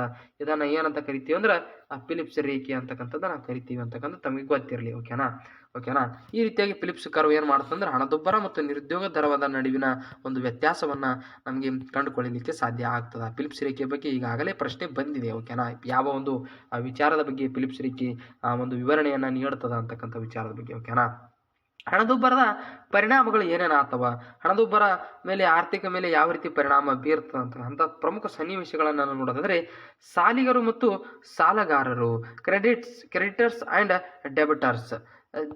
ಹಣದುಬ್ಬರವು ಸಂಪತ್ತನ್ನ ಸಾಲಿಗರಿಂದ ಸಾಲಗಾರರಿಗೆ ಮರು ಹಂಚಿಕೆ ಮಾಡುತ್ತದೆ. ಹಣದುಬ್ಬರದ ಸಂದರ್ಭದಲ್ಲಿ ಸಾಲ ನೀಡಿದವರಿಗೆ ನಷ್ಟವಾದರೆ ಸಾಲ ಪಡೆದವರಿಗೆ ಏನಾವಂದ್ರೆ ಅದು ಲಾಭ ಆಗ್ತದೆ. ಹಣದುಬ್ಬರ ಕಡಿಮೆ ಆದರೆ ಇದಕ್ಕೆ ವಿರುದ್ಧವಾದ ಸನ್ನಿವೇಶ ಉಂಟಾಗ್ತದೆ. ಅಂದ್ರೆ ಇವಾಗ ತನ್ನಲ್ಲಿರ್ತಕ್ಕಂಥ ಒಂದು ಹಣದ ಮೌಲ್ಯ ಎಷ್ಟಿರ್ತದೆ ಆ ಸಂದರ್ಭದಾಗ ಅಂದ್ರೆ 10,000 ರೂಪಾಯಿ ಇತ್ತಂದ್ರೆ 10,000 ರೂಪಾಯಿ ಇತ್ತಂದ್ರೆ 10,000 ರೂಪಾಯಿ ಅವನಿಗೆ ನೀಡಿರ್ತಾರೆ. ಯಾರಿಗೆ? ಹಣದ ತೊಗೊಳೋನಿಗೆ. ಆ ಸಂದರ್ಭದಾಗ ವಾಪಸ್ ಕೊಡ್ಬೇಕಂದ್ರೆ ಹಣದ ಮೌಲ್ಯ ಕಡಿಮೆ ಆಗಿರ್ತದೆ. ಆ ಸಂದರ್ಭದಾಗ ರೊಕ್ಕ ಯಾರು ಕೊಟ್ಟಿರ್ತಾರಲ್ಲ, ದುಡ್ಡು ಯಾರು ಕೊಟ್ಟಿರ್ತಾರಲ್ಲ ಅವ್ರಿಗೆ ಏನಾಗ್ತಂದ್ರೆ ಬಹಳಷ್ಟು ಪೆಟ್ಟನ್ನು ಬೀಳುವಂಥ ಒಂದು ಸಂದರ್ಭ ಇರುತ್ತೆ. ಸಾಲಿಗರು ಮತ್ತು ಸಾಲಗಾರರ ಒಂದು ಸನ್ನಿವೇಶ ಸಂದರ್ಭದಲ್ಲಿ ಬಹಳಷ್ಟು ಪೆಟ್ಟ ಉಂಟಾಗುವಂಥ ಒಂದು ಆರ್ಥಿಕ ವ್ಯವಸ್ಥೆ ಆ ಸಂದರ್ಭದಲ್ಲಿ ಉಂಟಾಗುತ್ತೆ. ಹಾಗಾದರೆ ಸಮಗ್ರ ಬೇಡಿಕೆಯ ಮೇಲೆಯೂ ಕೂಡ ಇದು ಒಂದು ಆರ್ಥಿಕತೆಯ ಒಂದು ಪರಿಣಾಮವನ್ನು ಬೀರುತ್ತೆ. ಆನ್ ಅಗ್ರಿಗೇಟೆಡ್ ಡಿಮ್ಯಾಂಡ್ ಮೇಲೂ ಕೂಡ ಇದು ಒಂದು ಪರಿಣಾಮ ಬೀರುತ್ತದೆ. ಹಣದುಬ್ಬರ ಇಲ್ಲಿ ಹೆಚ್ಚಳವಾಗುವ ಹಣದುಬ್ಬರು ಸಮಗ್ರ ಬೇಡಿಕೆಯಲ್ಲಿನ ಹೆಚ್ಚಳವನ್ನು ಮತ್ತು ಸಾಪೇಕ್ಷವಾಗುವ ಕಡಿಮೆ ಪೂರೈಕೆಯನ್ನು ಕೂಡ ಸೂಚಿಸುತ್ತದೆ ಮತ್ತು ಹಾಗೂ ಕೊಳ್ಳುವ ಸಾಮರ್ಥ್ಯದಲ್ಲಿ ಹೆಚ್ಚಳವನ್ನು ಸೂಚಿಸಬಹುದು. ಕೊಳ್ಳುವ ಸಾಮರ್ಥ್ಯದಲ್ಲೂ ಕೂಡ ಹೆಚ್ಚಳ ಆಗ್ಬೋದು ಅಥವಾ ಒಂದು ಮಾರುವುದ ಒಂದು ಸಾಮರ್ಥ್ಯದಲ್ಲಿ ಕಡಿಮೆ ಆಗುವುದು. ಈ ರೀತಿಯಾಗಿ ಸಮಗ್ರ ಬೇಡಿಕೆ ಮತ್ತು ಪೂರೈಕೆ ಅಂತ ಏನು ಕರಿತೀವಿ ಒಂದು ಕಂಪ್ಲೀಟ್ ಆಗಿರತಕ್ಕಂಥ ಎಕನಾಮಿಕ್ ಮೇಲೆ ಇದು ಬಹಳಷ್ಟು ಪರಿಣಾಮವನ್ನು ಬೀರುತ್ತೆ. ಹಾಗಾದರೆ ಹೂಡಿಕೆಯ ಮೇಲೆ ಆನ್ ಇನ್ವೆಸ್ಟ್ಮೆಂಟ್ ಮೇಲೂ ಕೂಡ ಹಣದುಬ್ಬರ ಅಂತಕ್ಕಂಥದ್ದು ಬಹಳಷ್ಟು ಪರಿಣಾಮ ಉಂಟು ಮಾಡುತ್ತದೆ. ಹಣದುಬ್ಬರದ ಕಾರಣದಿಂದ ಹೂಡಿಕೆಯ ಪ್ರಮಾಣದಲ್ಲಿ ಹೆಚ್ಚಳ ಆಗದಾಗ ಅಂದ್ರೆ ಈಗಾಗಲೇ ಒಂದು ಹಣದ ಒಂದು ಬೆಲೆ ಏನಪ್ಪಾ ಅಂತಂದ್ರೆ ಕಡಿಮೆ ಆಗಿರುತ್ತೆ. ಅಂತ ಸಂದರ್ಭದ ಹೂಡಿಕೆ ಒಂದು ವೇಳೆ ಮಾಡಿದ್ರೆ ಅದು ಷೇರು ಮಾರುಕಟ್ಟೆ ಆಗಿರ್ಬೋದು, ಮ್ಯೂಚುವಲ್ ಫಂಡ್ ಆಗಿರ್ಬೋದು, ಇವೆಲ್ಲವೂ ಕೂಡ ಮುಂದಿನ ದಿನಗಳಲ್ಲಿ ಅಧಿಕವಾಗಿರುವಂತಹ ಒಂದು ಅಧಿಕ ಶಕ್ತಿ ಹಣವನ್ನು ಪಡೆದುಕೊಂಡು ಅಥವಾ ವ್ಯಾಲ್ಯೂಬಲ್ ಆಗಿರ್ತಕ್ಕಂಥ ಒಂದು ಹಣವನ್ನು ಪಡೆದುಕೊಂಡು ಹೆಚ್ಚಿನ ರೂಪದಲ್ಲಿ ಬರುವಂತ ಸಾಧ್ಯತೆಗಳು ಇರ್ತಾವ. ಅಂದ್ರೆ ಇಲ್ಲಿ ಸರ್ಕಾರಕ್ಕೂ ಕೂಡ ಹೊರೆಯಾಗುವಂತ ಒಂದು ಸಂದರ್ಭ ಮತ್ತು ಪರಿಸ್ಥಿತಿಯು ಕೂಡ ಬರ್ತದೆ ಅಂತಕ್ಕಂಥದ್ದು ತಾವು ಗಮನಿಸಬಹುದು. ಅಧಿಕ ಹಣದುಬ್ಬರದ ಕಾರಣದಿಂದ ಅಧಿಕ ಬೇಡಿಕೆ ಉದ್ಭವವಾಗಿ ಉತ್ಪಾದನೆ ಮಟ್ಟ ಹೆಚ್ಚಳ ಆಗ್ತದೆ. ಆದ್ರೆ ಉತ್ಪಾದನೆ ಮಟ್ಟ ಹೆಚ್ಚಿಗೆ ಆಗ್ಬೇಕಂದ್ರೆ ಏನ್ ಬೇಕು? ಬಂಡವಾಳ ಬೇಕು. ಬಂಡವಾಳ ಹೂಡಿದಂತಹ ವ್ಯಕ್ತಿಗೆ ಹಣದುಬ್ಬರದಲ್ಲಿ ಆಗುವಂತಹ ಒಂದು ನಷ್ಟವನ್ನು ಕೂಡ ಇಲ್ಲಿ ಪರಿಗಣನೆ ತಗೋಬೇಕಾಗುತ್ತೆ. ಹಣದುಬ್ಬರದ ಕಾರಣದಿಂದ ಸಾಲದ ದರಗಳು ಕೂಡ ಸುಲಭ ಆಗ್ತವ. ಅಂದ್ರೆ ಕಂಪ್ಲೀಟ್ ಆಗಿರ್ತಕ್ಕಂಥ ಏನು ಬ್ಯಾಲೆನ್ಸೇಬಲ್ ಒಂದು ಎಕನಾಮಿಕ್ ಆಗುವಂಥ ಸಾಧ್ಯತೆಗಳು ಇರ್ತಾವೆ. ಜೊತೆಗೆ ಉಳಿತಾಯದ ಮೇಲೆ ಆನ್ ಸೇವಿಂಗ್ಸ್ ಅಂತ ಆಧಾರದ ಮೇಲೂ ಕೂಡ ಉಳಿತಾಯ ಅಂದ್ರೆ ಹಣದ ಬಿದ್ದಂತಹ ಸಂದರ್ಭದಲ್ಲಿ ನಾವು ಉಳಿತಾಯ ಮಾಡಬೇಕಾ ಅಥವಾ ಇದನ್ನು ಖರ್ಚು ಮಾಡಬೇಕಾ ಅಂತಕ್ಕಂಥ ವಿಚಾರ ಕೂಡ ಬಹಳಷ್ಟು ಕ್ಲಿಷ್ಟಕರವಾಗಿರುವಂತಹ ಸಂದರ್ಭ ಪರಿಸ್ಥಿತಿಯನ್ನು ಉಂಟು ಮಾಡುತ್ತದೆ. ಇದು ಹಣದುಬ್ಬರವು ದೀರ್ಘಾವಧಿಯಲ್ಲಿನ ಉಳಿತಾಯದಲ್ಲಿ ಕಡಿಮೆ ಆಗಲು ಕಾರಣ ಆಗ್ತದೆ. ಕಾರಣ ಅನುಭೋಗಿಗಳು ನೈಜ ಆದಾಯದಲ್ಲಿ ಕಡಿಮೆಯಾಗಿ ಅವರ ಒಂದು ದುಡಿಮೆ ಇರುವಂಥದ್ದು ಉಳಿತಾಯ ಸಾಮರ್ಥ್ಯ ಕುಸಿಯಲು ಕಾರಣ ಆಗುವಂಥದ್ದಿನ ವಿನಿಮಯ ದರದ ಮೇಲೆ ಅಂದ್ರೆ ಆನ್ ಎಕ್ಸ್ಚೇಂಜ್ ರೇಟ್ ಮೇಲೂ ಕೂಡ ಅಂದ್ರೆ ಈಗಾಗಲೇ ಹೇಳಿದಾಗೆ ಸಾಲಗಾರರು ಮತ್ತು ಸಾಲಿಗರು ಅಂತ ಏನಂತ ನೋಡಿದ್ವಿ, ಅದರ ಒಂದು ಆಧಾರದ ಮೇಲೆ ಈ ವಿನಿಮಯ ದರದ ಮೇಲೂ ಕೂಡ ಅಂದ್ರೆ ಆನ್ ಎಕ್ಸ್ಚೇಂಜ್ ಮೇಲೆ ಕೂಡ ಪರಿಣಾಮವನ್ನು ಬೀಳುವಂಥದ್ದು. ಬದಲಾಗುವ ವಿನಿಮಯ ದರದ ವ್ಯವಸ್ಥೆಯಲ್ಲಿ ಹಣದುಬ್ಬರದ ಕಾರಣದಿಂದ ವಿನಿಮಯ ದರ ಕುಸಿತ ಆಗ್ಬೋದು. ಅಂದ್ರೆ ಕೊಟ್ಟವನು ಜಾಸ್ತಿ ಬಹಳಷ್ಟು ಸಂಕಷ್ಟದಲ್ಲಿ ಬೀಳಬಹುದು ಅಥವಾ ಇಸ್ಕೊಂಡವನು ಬಹಳಷ್ಟು ಸಂಕಷ್ಟದಲ್ಲಿ ಬೀಳುವಂತಹ ಒಂದು ಸಂದರ್ಭ ಪರಿಸ್ಥಿತಿಗಳು ಕೂಡ ಉಂಟಾಗುವಂಥ ಸಾಧ್ಯತೆಗಳು ಇರ್ತಾವೆ. ಹಾಗಾದ್ರೆ ರಫ್ತುಗಳ ಮೇಲೆ ಅವನ ಎಕ್ಸ್ಪೋರ್ಟ್ ಮೇಲೂ ಕೂಡ ಒಂದು ಪರಿಣಾಮವನ್ನು ಬೀರ್ತದೆ. ಹೇಗೆ ಬೀಳುತ್ತಂದ್ರೆ ಹಣದುಬ್ಬರದ ಕಾರಣದಿಂದ ಆಂತರಿಕವಾಗಿ ಸರಕು ಮತ್ತು ಸೇವೆಗಳ ಬೆಲೆಗಳು ಹೆಚ್ಚಳ ಆಗ್ತದ. ಆಂತರಿಕವಾಗಿ ಅಂದ್ರೆ ತಮ್ಮಲ್ಲೇ ಒಂದು ಏನಾದರೂ ರಫ್ತುಗಳನ್ನು ಮಾಡಬಹುದು ಅಥವಾ ಬೇರೆ ದೇಶಗಳಿಗೆ ಬಾಹ್ಯವಾಗಿಯೂ ಕೂಡ ಸರಕು ಸೇವೆಗಳನ್ನ ರಫ್ತು ಮಾಡೋದಿತ್ತಂದ್ರೆ ಬೆಲೆಗಳು ಹೆಚ್ಚಾಗಿರ್ತಾವ. ಅಂತ ಸಂದರ್ಭದಾಗ ರಫ್ತುಗಳ ಪ್ರಮಾಣ ಕಡಿಮೆ ಆಗ್ತದೆ. ಬೆಲೆಗಳು ಹೆಚ್ಚಿಗೆ ಟ್ಯಾಕ್ಸ್ ಕಟ್ಕೋತ ಕೂತ್ರ ವ್ಯಾಪಾರ ಮತ್ತು ಬಂಡವಾಳ ಎಲ್ಲವನ್ನ ವಿಚಾರ ಮಾಡಬೇಕಾಗುತ್ತೆ ಒಬ್ಬ ಉದ್ಯಮಿ ಆಗಿರುವಂತವನು. ಹಾಗಾಗಿ ಅವನು ಆ ಸಂದರ್ಭದಲ್ಲಿ ರಫ್ತನ್ನ ಕಡಿಮೆ ಮಾಡ್ತಾನೆ. ಓಕೆನಾ? ಹಣದುಬ್ಬರದ ಕಾರಣದಿಂದ ರಫ್ತುಗಳು ಸಾಪೇಕ್ಷ ಬೆಲೆಗಳು ಹೆಚ್ಚಳ ಆಗ್ತವೆ ಅಂತ ಒಂದು ಸಂದರ್ಭದಲ್ಲಿ. ಓಕೆನಾ? ಒಟ್ಟಾರೆ ಹೇಳಬೇಕಂದ್ರೆ ಇನ್ ಬ್ಯಾಲೆನ್ಸೇಬಲ್ ಒಂದು ಎಕನಾಮಿಕ್ಸ್ ಆ ಒಂದು ಸಂದರ್ಭದಲ್ಲಿ ಸೃಷ್ಟಿಯಾಗಿರುವಂಥದ್ದು. ಜೊತೆಗೆ ಆಮದುಗಳ ಮೇಲೂ ಕೂಡ ಇದು ಆನ್ ಇಂಪೋರ್ಟ್ಸ್ಗಳ ಮೇಲೂ ಕೂಡ, ಯಾಕಂದ್ರೆ ಆ ಇಂಪೋರ್ಟ್ಸ್ ನಾವು ಎಕ್ಸ್ಪೋರ್ಟ್ ಮಾಡ್ತಾ ಇದೀವಿ ಅನ್ನೋ ಒಂದು ಬೆಲೆ ಹೆಚ್ಚಾಗಿ ನಿಗದಿ ಆಗ್ತದೆ, ಟ್ಯಾಕ್ಸ್ ಹೆಚ್ಚಿಗೆ ಕಟ್ತಾ ಇದೆ, GST ಹೆಚ್ಚಿಗೆ ಕಟ್ತಾ ಇದ್ದಾರೆ ಅಂದ್ರೆ ಆಮದು ಆಗುವಂತ ಸಂದರ್ಭದಲ್ಲಿಯೂ ಕೂಡ ಆ ಒಂದು GST ಆಗಿರ್ಬೋದು, ಟ್ಯಾಕ್ಸ್ ಆಗಿರ್ಬೋದು ಅಪ್ಲೈ ಆಗುತ್ತೆ. ಅಂತ ಸಂದರ್ಭದಲ್ಲೂ ಕೂಡ ಬೇಡಿಕೆ ಕಾರಣದಿಂದ ಏನಾಗುತ್ತೆ ಇದರಲ್ಲಿ ಆಮದುಗಳ ಪ್ರಮಾಣ ಕೂಡ ಹೆಚ್ಚಳ ಆಗುತ್ತದೆ ಅಂತಕ್ಕಂಥದ್ದು. ಇನ್ನು ಉದ್ಯೋಗದ ಮೇಲೂ ಕೂಡ ಅತ್ಯಂತ ಪ್ರಮುಖವಾಗಿರುವಂತಹ ಪರಿಣಾಮ ಬೀರುತ್ತೆ. ಅಲ್ಪಾವಧಿಯಲ್ಲಿ ಹಣದುಬ್ಬರವು ಉದ್ಯೋಗಾವಕಾಶಗಳನ್ನು ನಿರ್ಮಾಣ ಮಾಡ್ತದೆ, ಆದರೆ ದೀರ್ಘಾವಧಿಯಲ್ಲಿ ಹಣದುಬ್ಬರವು ಉದ್ಯೋಗಾವಕಾಶಗಳ ಕುಸಿತಕ್ಕೆ ಕಾರಣ ಆಗುತ್ತೆ. ಒಂದು ವೇಳೆ ನಾನು ವಿಡಿಯೋ ನಿಮಗೆ ಬಹಳಷ್ಟು ಸ್ಪೀಡ್ ಅನಿಸ್ತಾ ಇದ್ರೆ ಚೂರು ಏನಂದ್ರೆ ಕಡಿಮೆ ಸ್ಪೀಡ್ ಇಟ್ಟುಕೊಂಡು ನೋಡಿಕೊಳ್ಳಲಿಕ್ಕೆ ತಮಗೆ ಸಾಧ್ಯ ಆಗಿರಬೇಕು. ಇನ್ನು ಕೂಲಿ ದರದ ಮೇಲೂ ಕೂಡ ಆನ್ ವೇಜಸ್ ಮೇಲೂ ಕೂಡ ತಮ್ಮೊಂದು ಹಣದುಬ್ಬರ ಅಂತಕ್ಕಂಥದ್ದನ್ನ ಪರಿಣಾಮ ಬೀರುತ್ತೆ. ಹಣದುಬ್ಬರದ ಸಂದರ್ಭದಲ್ಲಿ ನಾಮಮಾತ್ರ ಕೂಲಿ ದರಗಳು ಹೆಚ್ಚಳವಾಗ್ತವ. ನಾಮಮಾತ್ರ ಅಂದ್ರೆ ಈ ಸದ್ಯ ಇರುವಂತಹ ಒಂದು ಕೂಲಿಗಳು ಏನಾಗ್ತವ ಅಂದ್ರೆ ಹೆಚ್ಚಿಗೆ ಆಗ್ತದ, ಆದರೆ ನೈಜ ಕೂಲಿಯ ದರಗಳು ಕಡಿಮೆ ಆಗಿರ್ತಾವ. ನೈಜ ಅಂದ್ರೆ ಮೊದಲಿದ್ದಂತಹ ಒಂದು ಕೂಲಿಯ ದರ ಏನಪ್ಪಾ ಅಂತಂದ್ರೆ ಕಡಿಮೆ ಆಗಿರ್ತದ. ಇದರಿಂದ ಕೊಳ್ಳುವ ಸಾಮರ್ಥ್ಯದಲ್ಲಿ ಕುಸಿತ ಉಂಟಾಗ್ತದ. ಕೊಳ್ಳುವ ಸಾಮರ್ಥ್ಯದಲ್ಲಿ ಕುಸಿತ ಉಂಟಾಯ್ತಂದ್ರ ಏನಾಗ್ತದ? ಉತ್ಪಾದನೆ ಕಡಿಮೆ ಆಗುತ್ತೆ. ಉತ್ಪಾದನೆ ಕಡಿಮೆ ಆಯ್ತಂದ್ರೆ ಬಂಡವಾಳ ಹಾಕಿ ಮತ್ತೊಂದು ಉದ್ಯಮ ಸ್ಟಾರ್ಟ್ ಮಾಡ್ಲಿಕ್ಕೆ ಸಾಧ್ಯ ಆಗೋದಿಲ್ಲ. ಹಾಗಾಗಿ ಇಲ್ಲಿ ಆರ್ಥಿಕತೆಯಲ್ಲಿ ಬಂಡವಾಳಗಾರನು ಒಂದು ನಷ್ಟದ ಸಂದರ್ಭವನ್ನು ಎದುರಿಸುವಂತಹ ಸಂದರ್ಭದಲ್ಲಿ ಜೊತೆಗೆ ಆ ಒಂದು ಕಂಪ್ಲೀಟ್ ಆಗಿರತಕ್ಕಂಥ ಎಕನಾಮಿಕ್ ಏನಾದ್ರು ಬೀಳುವಂತ ಸಾಧ್ಯತೆ ಇರ್ತವೆ. ಹೀಗಾಗಿ ನಾವು ಏನ್ ಮಾಡ್ತಾ ಹೋಗ್ತೀವಿ ಅಂದ್ರೆ ಕಂಪ್ಲೀಟ್ ಆಗಿರ್ತಕ್ಕಂಥ ಕೂಲಿ ದರದ ಮೇಲೂ ಕೂಡ ಇದೊಂದು ಪರಿಣಾಮವನ್ನು ಬೀರುತ್ತೆ. ಜೊತೆಗೆ ಸ್ವ ಉದ್ಯೋಗಿಗಳ ಮೇಲೂ ಕೂಡ ಒಂದು ಪರಿಣಾಮ ಬೀರುತ್ತೆ. ಅಂದರೆ ಈಗ ಯಾರೋ ಒಬ್ಬರು ಏನು ಮಾಡಿರ್ತಾರೆ ಅಂದ್ರೆ ಒಂದು ಕ್ಯಾಂಟೀನನ್ನು ಹಾಕೊಂಡಿರ್ತಾರೆ ಅಂತ ಒಂದು ಎಕ್ಸಾಂಪಲ್. ಒಂದು ಕ್ಯಾಂಟೀನ್ ಇದೆ, ಕ್ಯಾಂಟೀನ್ಗೆ ದಿನವೂ ಕೂಡ ಸುಮಾರು ಒಂದು 10,000 ರೂಪಾಯಿದಷ್ಟು ಏನಾಗಿರ್ತದೆ ಅಂದ್ರೆ ವ್ಯವಹಾರ ಆಗ್ತಾ ಇರ್ತದೆ. ಒಂದು 10,000 ರೂಪಾಯಿದವರೆಗೆ, ಓಕೆನಾ, 10,000 ರೂಪಾಯಿದವರೆಗೆ ಒಂದು ವ್ಯವಹಾರ ಆಗ್ತಾ ಇರ್ತದೆ. ಅಂಥ ಸಂದರ್ಭದಲ್ಲಿ ಇನ್ಫ್ಲೇಷನ್ ಆಗಿರೋ ಸಂದರ್ಭದಲ್ಲಿ, ಹಣದುಬ್ಬರಾಗಿರೋಂಥ ಸಂದರ್ಭದಲ್ಲಿ ಒಂದು 2,000 ರೂಪಾಯಿದವರೆಗೂ ಕೂಡ ಅವನಿಗೆ ಒಂದು ಹಣವನ್ನು ಮಾಡಿಕೊಳ್ಳಲಿಕ್ಕೆ ಸಾಧ್ಯ ಆಗೋದಿಲ್ಲ, ಓಕೆನಾ. ಅದು ಋಣಾತ್ಮಕ ಪರಿಣಾಮವನ್ನು ಬೀರುವಂಥ ಪರಿಸ್ಥಿತಿ ಇರ್ತದೆ. ಓಕೆ, ಈ ರೀತಿಯಾಗಿ ನಾವು ಏನು ಮಾಡಿದೆವು ಅಂದ್ರೆ ಈಗ ನಾವು ಹಣದುಬ್ಬರ ಅಂದರೆ ಇನ್ಫ್ಲೇಷನ್ ಬಗ್ಗೆ ಫಿಲಿಪ್ಸ್ ರೇಖೆಯ ಬಗ್ಗೆಯೂ ಕೂಡ ಅತ್ಯಂತ ಸರಳೀಕೃತವಾಗಿ ಫಿಲಿಪ್ಸ್ ರೇಖೆ ಯಾವ ಒಂದು ವಿಚಾರದ ಬಗ್ಗೆ, ಯಾವ ಒಂದು ಆರ್ಥಿಕತೆಯ ವಿಚಾರಗಳ ಬಗ್ಗೆ ವ್ಯತ್ಯಾಸವನ್ನು ಹೇಳ್ತದೆ ಅಂತಕ್ಕಂಥ ಕಮೆಂಟ್ ಮೂಲಕ ಕಮೆಂಟ್ ಮಾಡಿ, ಓಕೆನಾ. ಹಾಗಾದರೆ ನಾವು ಮುಂದಿನ ಒಂದು ಟಾಪಿಕ್ ಬಗ್ಗೆ ಹೋಗೋದಾದರೆ ಇಲ್ಲಿ ಪಾವತಿ ಶಿಲ್ಕು, ಬ್ಯಾಲೆನ್ಸ್ ಆಫ್ ಪೇಮೆಂಟ್ಸ್ ಅನ್ನು ನೋಡೋಣ. ಇದಂತೂ ಬಹಳ ಇಂಪಾರ್ಟೆಂಟ್ ಆಗಿರ್ತಕ್ಕಂಥ ಒಂದು ಟಾಪಿಕ್ಕು. ಇಲ್ಲಿ ಏನು ಹೇಳ್ತಾ ಹೋಗ್ತಾ ಇದ್ದಾರೆ ಅಂದರೆ, ಇಲ್ಲಿ ಒಂದು ದೇಶವು ಒಂದು ವರ್ಷದ ಅವಧಿಯಲ್ಲಿ ಜಗತ್ತಿನ ಇತರ ದೇಶಗಳೊಡನೆ ಮಾಡಿದ ಎಲ್ಲ ಆರ್ಥಿಕ ವ್ಯವಹಾರಗಳ ಕ್ರಮಬದ್ಧ ದಾಖಲೆ ಪಟ್ಟಿಯೇ ಪಾವತಿ ಶಿಲ್ಕು. ಅಂದರೆ ಇಲ್ಲಿ ರಫ್ತು ಆಮದುಗಳನ್ನು ಒಳಗೊಂಡಿರ್ತದ, ರಫ್ತು ಮತ್ತು ಆಮದುಗಳನ್ನು ಒಳಗೊಂಡಿರ್ತಕ್ಕಂಥ ಒಂದು ದಾಖಲೆ ಪಟ್ಟಿ ಅಂತ ನಾವು ಸಿಂಪಲ್ ಆಗಿ ಇದನ್ನ ನೆನಪಿಟ್ಟುಕೊಳ್ಳಲಿಕ್ಕೆ ಸಾಧ್ಯ ಆಗಿರಬೇಕು. ಪಾವತಿ ಶಿಲ್ಕು ದೇಶದ ಹಣಕಾಸು ಮತ್ತು ಕೋಶೀಯ ನೀತಿಗಳು, ವಿದೇಶಿ ವ್ಯಾಪಾರ, ವಿದೇಶಿ ವಿನಿಮಯ, foreign exchange and foreign trade, ಅಂತಾರಾಷ್ಟ್ರೀಯ ಪಾವತಿಗಳು, ಇಂಟರ್ನ್ಯಾಷನಲ್ ಪೇಮೆಂಟ್ಸ್ ಇತ್ಯಾದಿಗಳನ್ನು ಸಂಬಂಧಿಸಿದಂತೆ ನಿರ್ಧಾರಗಳನ್ನು ಕೈಗೊಳ್ಳುವಾಗ ಒಂದು ದೇಶದ ಅಂತಾರಾಷ್ಟ್ರೀಯ ಸ್ಥಾನವನ್ನು ಸರ್ಕಾರಕ್ಕೆ ತಿಳಿಸ್ತದ. ಅದಕ್ಕೆ ಅಂತ ಪಾವತಿ ಶಿಲ್ಕ್ ಅಂದ್ರೆ ಇದು ಬ್ಯಾಲೆನ್ಸ್ ಆಫ್ ಪೇಮೆಂಟ್, ಒಂದು ರಸೀದಿಯ ರೂಪದಲ್ಲಿರುವಂಥ ಒಂದು ಬ್ಯಾಲೆನ್ಸ್ ಆಫ್ ಪೇಮೆಂಟ್ ಮತ್ತೇನು ಬೇರೆ ಅಲ್ಲ, ಓಕೆನಾ. ಹಾಗಾದರೆ ಒಂದು ರಾಷ್ಟ್ರ ಸಂದಾಯ ಬಾಕಿಯ 3 ರೀತಿಯ ಸನ್ನಿವೇಶಗಳನ್ನು ನೋಡಬಹುದು. ಅವುಗಳು ಯಾವಪ್ಪ ಅಂತಂದ್ರೆ, ಸಂದಾಯ ಬಾಕಿ ಅಂತಕ್ಕಂಥದ್ದನ್ನು ಫಸ್ಟಿಗೆ ನಾವು ಏನಪ್ಪಾ ಅಂತಂದ್ರೆ ಅದನ್ನ ಅರ್ಥ ಮಾಡ್ಕೊಳ್ಳೋಣ, ಓಕೆನಾ. ಹಾಗಾದ್ರೆ ಇದು ಬಾಕಿಯ 3 ರೀತಿಯ ಸನ್ನಿವೇಶಗಳು ಅಂತಕ್ಕಂಥ ನೋಡಿದರೆ, ಮಿಗುತೆಯ ಪಾವತಿ ಶಿಲ್ಕು, ಸರ್ಪ್ಲಸ್ ಬ್ಯಾಲೆನ್ಸ್ ಆಫ್ ಪೇಮೆಂಟ್ ಅಂತಕ್ಕಂಥದ್ದು. ಗೋಚರ ಮತ್ತು ಅಗೋಚರ ಸರಕುಗಳ ರಫ್ತಿನ ಮೌಲ್ಯದ, ಗೋಚರ ಮತ್ತು ಅಗೋಚರ ಸರಕುಗಳ ಆಮದಿನ ಮೌಲ್ಯಕ್ಕಿಂತ ಅಧಿಕವಾಗಿದ್ದರೆ ಅದನ್ನ ಅನುಕೂಲಕರ ಸಂದಾಯ ಬಾಕಿ ಅಂತ ಕರಿತೀವಿ. ಅನುಕೂಲಕರ ಸಂದಾಯ ಬಾಕಿ ಅಂದ್ರೆ ಏನು? ಮಿಗುತೆಯ ಸಂದಾಯ ಬಾಕಿ ಅಂತ ಅರ್ಥ, ಓಕೆನಾ. ಹಾಗಾದ್ರೆ ಇಲ್ಲಿ ರಫ್ತು ಏನಾಗಿರ್ತದ, ಹೆಚ್ಚಿಗಾಗಿರ್ತದ. ಆಮದುದ ಒಂದು ಮೌಲ್ಯ ಏನಿರ್ತದ ಅದು ಕಡಿಮೆ ಇರ್ತದ. ಯಾವ ಒಂದು ವಸ್ತುಗಳಿಗೆ ಗೋಚರ ಮತ್ತು ಅಗೋಚರ, ಗೂಡ್ಸ್ ಆ್ಯಂಡ್ ಸರ್ವಿಸಸ್ಗಳಿಗೆ ಏನಂತ ಕರೀತಾರ? ಗೋಚರ ಮತ್ತು ಅಗೋಚರ ಅಂತ ಕೂಡ ಕರೀತಾರ. ಓಕೆನಾ. ರಫ್ತಿನ ಮೌಲ್ಯ ಅಧಿಕವಿದ್ದು ಆಮದಿನ ಮೌಲ್ಯ ಕಡಿಮೆ ಇದ್ರೆ ಅದಕ್ಕೆ ಏನಂತ ಕರೀತಾರೆ ಅಂದ್ರೆ ಮಿಗುತಿಯ ಪಾವತಿ ಶಿಲ್ಕು ಅಂತ ಕರೀತಾರೆ, ಓಕೆನಾ. ಇದನ್ನು ನೋಟ್ ಮಾಡಿಕೊಳ್ಳಲಿಕ್ಕೆ ಸಾಧ್ಯ ಆಗಿರಬೇಕು, ಓಕೆನಾ. ಇನ್ನು ಕೊರತೆಯ ಪಾವತಿ ಶಿಲ್ಕು, ಡೆಫಿಸಿಟ್ ಬ್ಯಾಲೆನ್ಸ್ ಆಫ್ ಪೇಮೆಂಟ್. ಗೋಚರ ಮತ್ತು ಅಗೋಚರ ಸರಕುಗಳ ಆಮದಿನ ಮೌಲ್ಯವು ಗೋಚರ ಮತ್ತು ಅಗೋಚರ ಸರಕುಗಳಿನ ರಫ್ತಿನ ಮೌಲ್ಯತೆಗಿಂತ ಅಧಿಕವಾಗಿದ್ದರ ಅಂದ್ರೆ ಇಲ್ಲಿ ಆಮದು ಮೌಲ್ಯ ಏನಾಗಿರ್ತದ? ಆಮದು ಮೌಲ್ಯ ಏನಪ್ಪಾ ಅಂತಂದ್ರೆ ಹೆಚ್ಚಿಗಿರ್ತದ ಮತ್ತು ರಫ್ತಿನ ಮೌಲ್ಯ ಇಲ್ಲಿ ಕಡಿಮೆ ಇರ್ತದ. ಇಲ್ಲಿ ನೋಡಿ, ಇಲ್ಲಿ ಇಂಡೈರೆಕ್ಟ್ ಆಗಿತ್ತು. ರಫ್ತಿನ ಮೌಲ್ಯ ಇಲ್ಲಿ ಹೆಚ್ಚಿಗಿತ್ತು, ಬಟ್ ಇಲ್ಲಿ ರಫ್ತಿನ ಮೌಲ್ಯ ಕಡಿಮೆ ಆಗಿದೆ. ಇಲ್ಲಿ ಆಮದಿನ ಮೌಲ್ಯ ಕಡಿಮೆ ಇತ್ತು, ಇಲ್ಲಿ ಆಮದಿನ ಮೌಲ್ಯ ಹೆಚ್ಚಿಗಾಗಿದೆ. ಈ ರೀತಿಯಾಗಿ ಕೊರತೆಯ ಪಾವತಿ ಶಿಲ್ಕು ಅಂದ್ರೆ ಮತ್ತೆ ಬೇರೆ ಏನಿಲ್ಲ, ಆಮದಿನ ಮೌಲ್ಯ ಹೆಚ್ಚಿಗಿದ್ದು ರಫ್ತಿನ ಮೌಲ್ಯ ಕಡಿಮೆ ಇರುವಂತಹ ಒಂದು ಪಾವತಿ ಶಿಲ್ಕು ಅಂತ ಏನೊಂದು ಪೇಮೆಂಟ್ ಶೀಟ್ ಅಂತ ಏನು ಕರಿತೀವಿ, ಅದು ಒಂದು ಪೇಪರ್ ಅಂತ ಏನು ಕರಿತೀವಿ, ಅದಕ್ಕೆ ನಾವು ಕೊರತೆಯ ಪಾವತಿ ಶಿಲ್ಕು ಅಂತ ಕರಿತೀವಿ.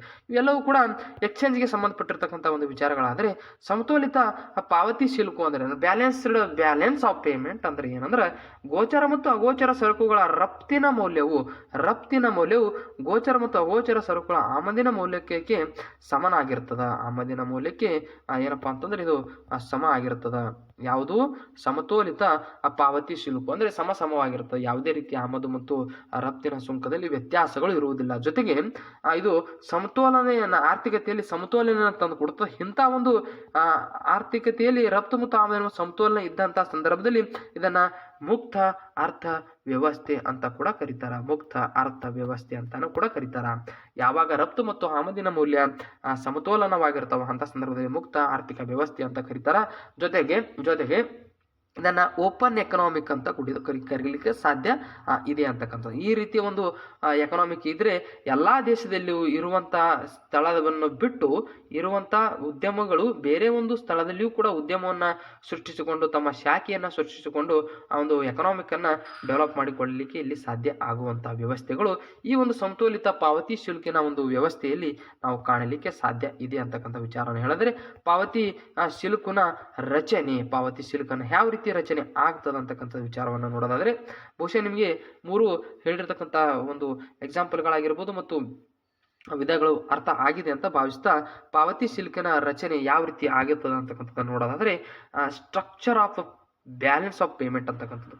ಪಾವತಿ ಶುಲ್ಕ ಒಂದು ರಾಷ್ಟ್ರ ಪ್ರಪಂಚದ ಇತರ ರಾಷ್ಟ್ರಗಳೊಂದಿಗೆ ನಡೆಸಿದ ಎಲ್ಲ ಆರ್ಥಿಕ ವ್ಯವಹಾರಗಳ ಸಮಗ್ರ ದಾಖಲೆ ಯಾವುದಾಗಿರುತ್ತೆ ಅಂದ್ರೆ ಪಾವತಿ ಶುಲ್ಕ ಆಗಿರ್ತದೆ. ಓಕೆನಾ. ಇದನ್ನು ಪ್ರಮುಖವಾಗಿ 4 ಖಾತೆಗಳನ್ನಾಗಿ ಇದನ್ನು ಡಿವೈಡೇಷನ್ ಅನ್ನ ಮಾಡ್ತಾರೆ. ಹಾಗಾದ್ರೆ ಯಾವುವು 4 ವಿಧಗಳಂದ್ರೆ ಚಾಲ್ತಿ ಖಾತೆ, ಬಂಡವಾಳ ಖಾತೆ, ಅಧಿಕೃತ ಮೀಸಲು ಖಾತೆ, ತಪ್ಪು ಒಪ್ಪುಗಳು ಅಂತಕ್ಕಂಥದ್ದು. ಓಕೆನಾ. ಈ ರೀತಿಯಾಗಿ ನಾವು ನೋಡ್ತಾ ಹೋಗ್ತೀವಿ. ಚಾಲ್ತಿ ಖಾತೆ ಅಂದ್ರೆ ಏನು?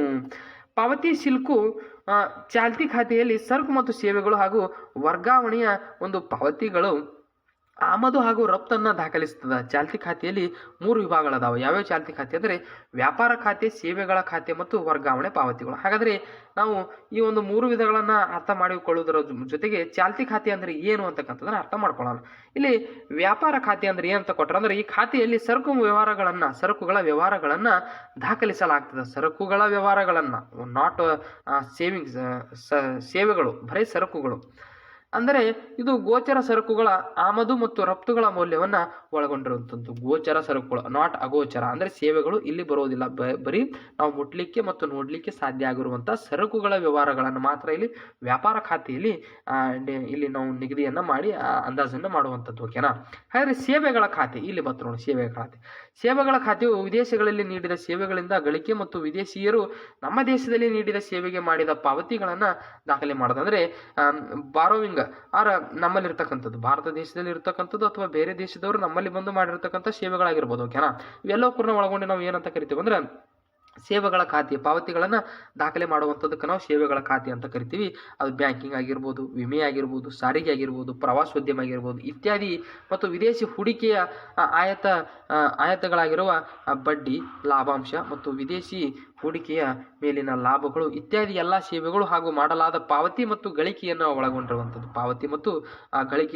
ಅಂದರೆ ಕಂಪ್ಲೀಟ್ ಆಗಿರತಕ್ಕಂಥ ಒಂದು ಸ್ಟ್ರಕ್ಚರನ್ನು ನಾವಿಲ್ಲಿ ನೋಡಬಹುದು. ಅಂದರೆ ಸೇವೆಗಳು ಅಂದರೆ ಇದೊಂದು ಕಂಪ್ಲೀಟ್ ಆಗಿರತಕ್ಕಂಥ ಗೋಚರ ಹೌದು, ಬಟ್ ಅಗೋಚರವೂ ಕೂಡ ಹೌದು. ಈಗ ಬ್ಯಾಂಕಿಂಗ್ ಇದೆ. ಇವಾಗ ಬ್ಯಾಂಕಿಂಗ್ ಇರ್ತಕ್ಕಂಥದ್ದು ಬೇರೆ ವಿದೇಶದಲ್ಲಿಯೂ ಕೂಡ ನಮ್ಮ ಶಾಖೆಗಳನ್ನು ನಾವು ತೆರಲಿಕ್ಕೆ ಸಾಧ್ಯ ಇದೆ. ಮತ್ತು ವಿಮೆ ಅಂತಕ್ಕಂಥದ್ದು ಇವಾಗ LIC ಅಂತಕ್ಕಂಥ ವಿಮೆ, ಜೀವ ವಿಮೆ, ಕಂಫಾರ್ ಅಂತಕ್ಕಂಥ ವಿಮೆ, ಎಲ್ಲ ವಿಮೆಗಳು, ಸಾರಿಗೆಗಳು ಬೇರೆ ದೇಶದಲ್ಲೂ ಕೂಡ ನಮ್ಮ ಒಂದು ಸಾರಿಗೆ ಇರುವಂಥದ್ದು, ನಮ್ಮ ದೇಶದಲ್ಲಿ ಬೇರೆಯವರು ಇರುವಂಥ ಒಂದು ಅಥವಾ ಬೇರೆ ಬೇರೆ ರಾಜ್ಯಗಳಲ್ಲಿ ಇರತಕ್ಕಂಥ ಸಾರಿಗೆಗಳು. ಈ ರೀತಿಯಾಗಿ ಸಾರಿಗೆ ವ್ಯವಸ್ಥೆ ಅಂದರೆ ಕಂಪ್ಲೀಟ್ ಆಗಿರತಕ್ಕಂಥ ಸೇವೆಗಳ ಒಂದು ಖಾತೆಯನ್ನು ಕೂಡ ನಾವು ಇಲ್ಲಿ ನೋಡ್ತಾ ಹೋಗ್ಬೋದು. ಜೊತೆಗೆ ವರ್ಗಾವಣಾ ಪಾವತಿ ಅಂದರೆ ವರ್ಗಾವಣೆ ಪಾವತಿಗಳು ವಿದೇಶಗಳಿಂದ ಸ್ವೀಕರಿಸಿದ ಮತ್ತು ವಿದೇಶಗಳಿಗೆ ಸಂದಾಯ ಮಾಡಿದ ಏಕಪಕ್ಷೀಯ ಪಾವತಿಯಾಗಿರ್ತಕ್ಕಂಥದ್ದು. ವಿದೇಶಗಳಿಂದ ಸ್ವೀಕರಿಸಿದ ಮತ್ತು ವಿದೇಶಗಳಿಗೆ ಸಂದಾಯ ಮಾಡಿರುವಂತಹ ಏಕಪಕ್ಷೀಯ ಪಾವತಿಗಳಿಗೆ ಏನಂತಂದ್ರೆ ವರ್ಗಾವಣೆ ಪಾವತಿಗಳು. ಕೆಲವು ವರ್ಗಾವಣಾ ಪಾವತಿಗೆ ಉದಾಹರಣೆಗಳ ಏನಂತ ಅಂದ್ರೆ ಕಲ್ಯಾಣ ಕಾರ್ಯಕ್ರಮಗಳಾಗಿ ನೀಡಿದ ಹಣಕಾಸು ಅನುದಾನ ಆಗಿರಬಹುದು, ಕೆಲವು ವ್ಯವಹಾರಗಳ ಉದ್ಯಮಗಳಿಗೆ ನೀಡಿದ ಸಹಾಯಧನ ಆಗಿರಬಹುದು, ಸಾಮಾಜಿಕ ಭದ್ರತೆಗಾಗಿ ಇಟ್ಟಿರ್ತಕ್ಕಂಥ ಒಂದು ಹಣ ಆಗಿರ್ಬೋದು. ಎಲ್ಲವೂ ಕೂಡ ನಾವು ಏನಂತ ಕರಿತೀವಿ ಅಂದ್ರೆ ವರ್ಗಾವಣಾ ಪಾವತಿಗಳು ಅಂತ ಕರಿತೀವಿ. ಓಕೆನಾ. ಈಗ ಬಂಡವಾಳ ಖಾತೆ ಅಂತಕ್ಕಂಥದ್ದನ್ನ ನೋಡೋಣ. ಓಕೆನಾ. ಬಂಡವಾಳ ಖಾತೆ ಅಂದ್ರೆ ಇಂಪಾರ್ಟೆಂಟ್, ಬಹಳ ಇಂಪಾರ್ಟೆಂಟ್. ಓಕೆನಾ. ಬಂಡವಾಳ ಖಾತೆಯು ಸಾಲಗಳ ಪಾವತಿ ಮತ್ತು ವಸೂಲಾತಿಯನ್ನು ಒಳಗೊಂಡಿರುವಂಥದ್ದು. ಸಾಲಗಳ ಒಂದು ಪಾವತಿ ಮತ್ತು ವಸೂಲಾತಿ ಅಂದರೆ ವಸೂಲಿ ಅಂದರೆ ಏನೊಂದು ಸರಕು ಸೇವೆಗಳನ್ನು ಉಪಯೋಗಿಸಿದಂಥ ಸಂದರ್ಭದಲ್ಲಿ ಅಥವಾ ಒಂದು ಸಾಲಗಳನ್ನು ಅದನ್ನು ಉಪಯೋಗಿಸಿದಂಥ ಸಂದರ್ಭದಲ್ಲಿ ಅದನ್ನು ಮತ್ತೆ ಮರುಪಾವತಿ ಮಾಡುವಂಥದ್ದು. ವಸೂಲಾತಿ ಅಂದರೆ ಮರುಪಾವತಿ ಅಂತ ಅರ್ಥ. ಓಕೆನಾ.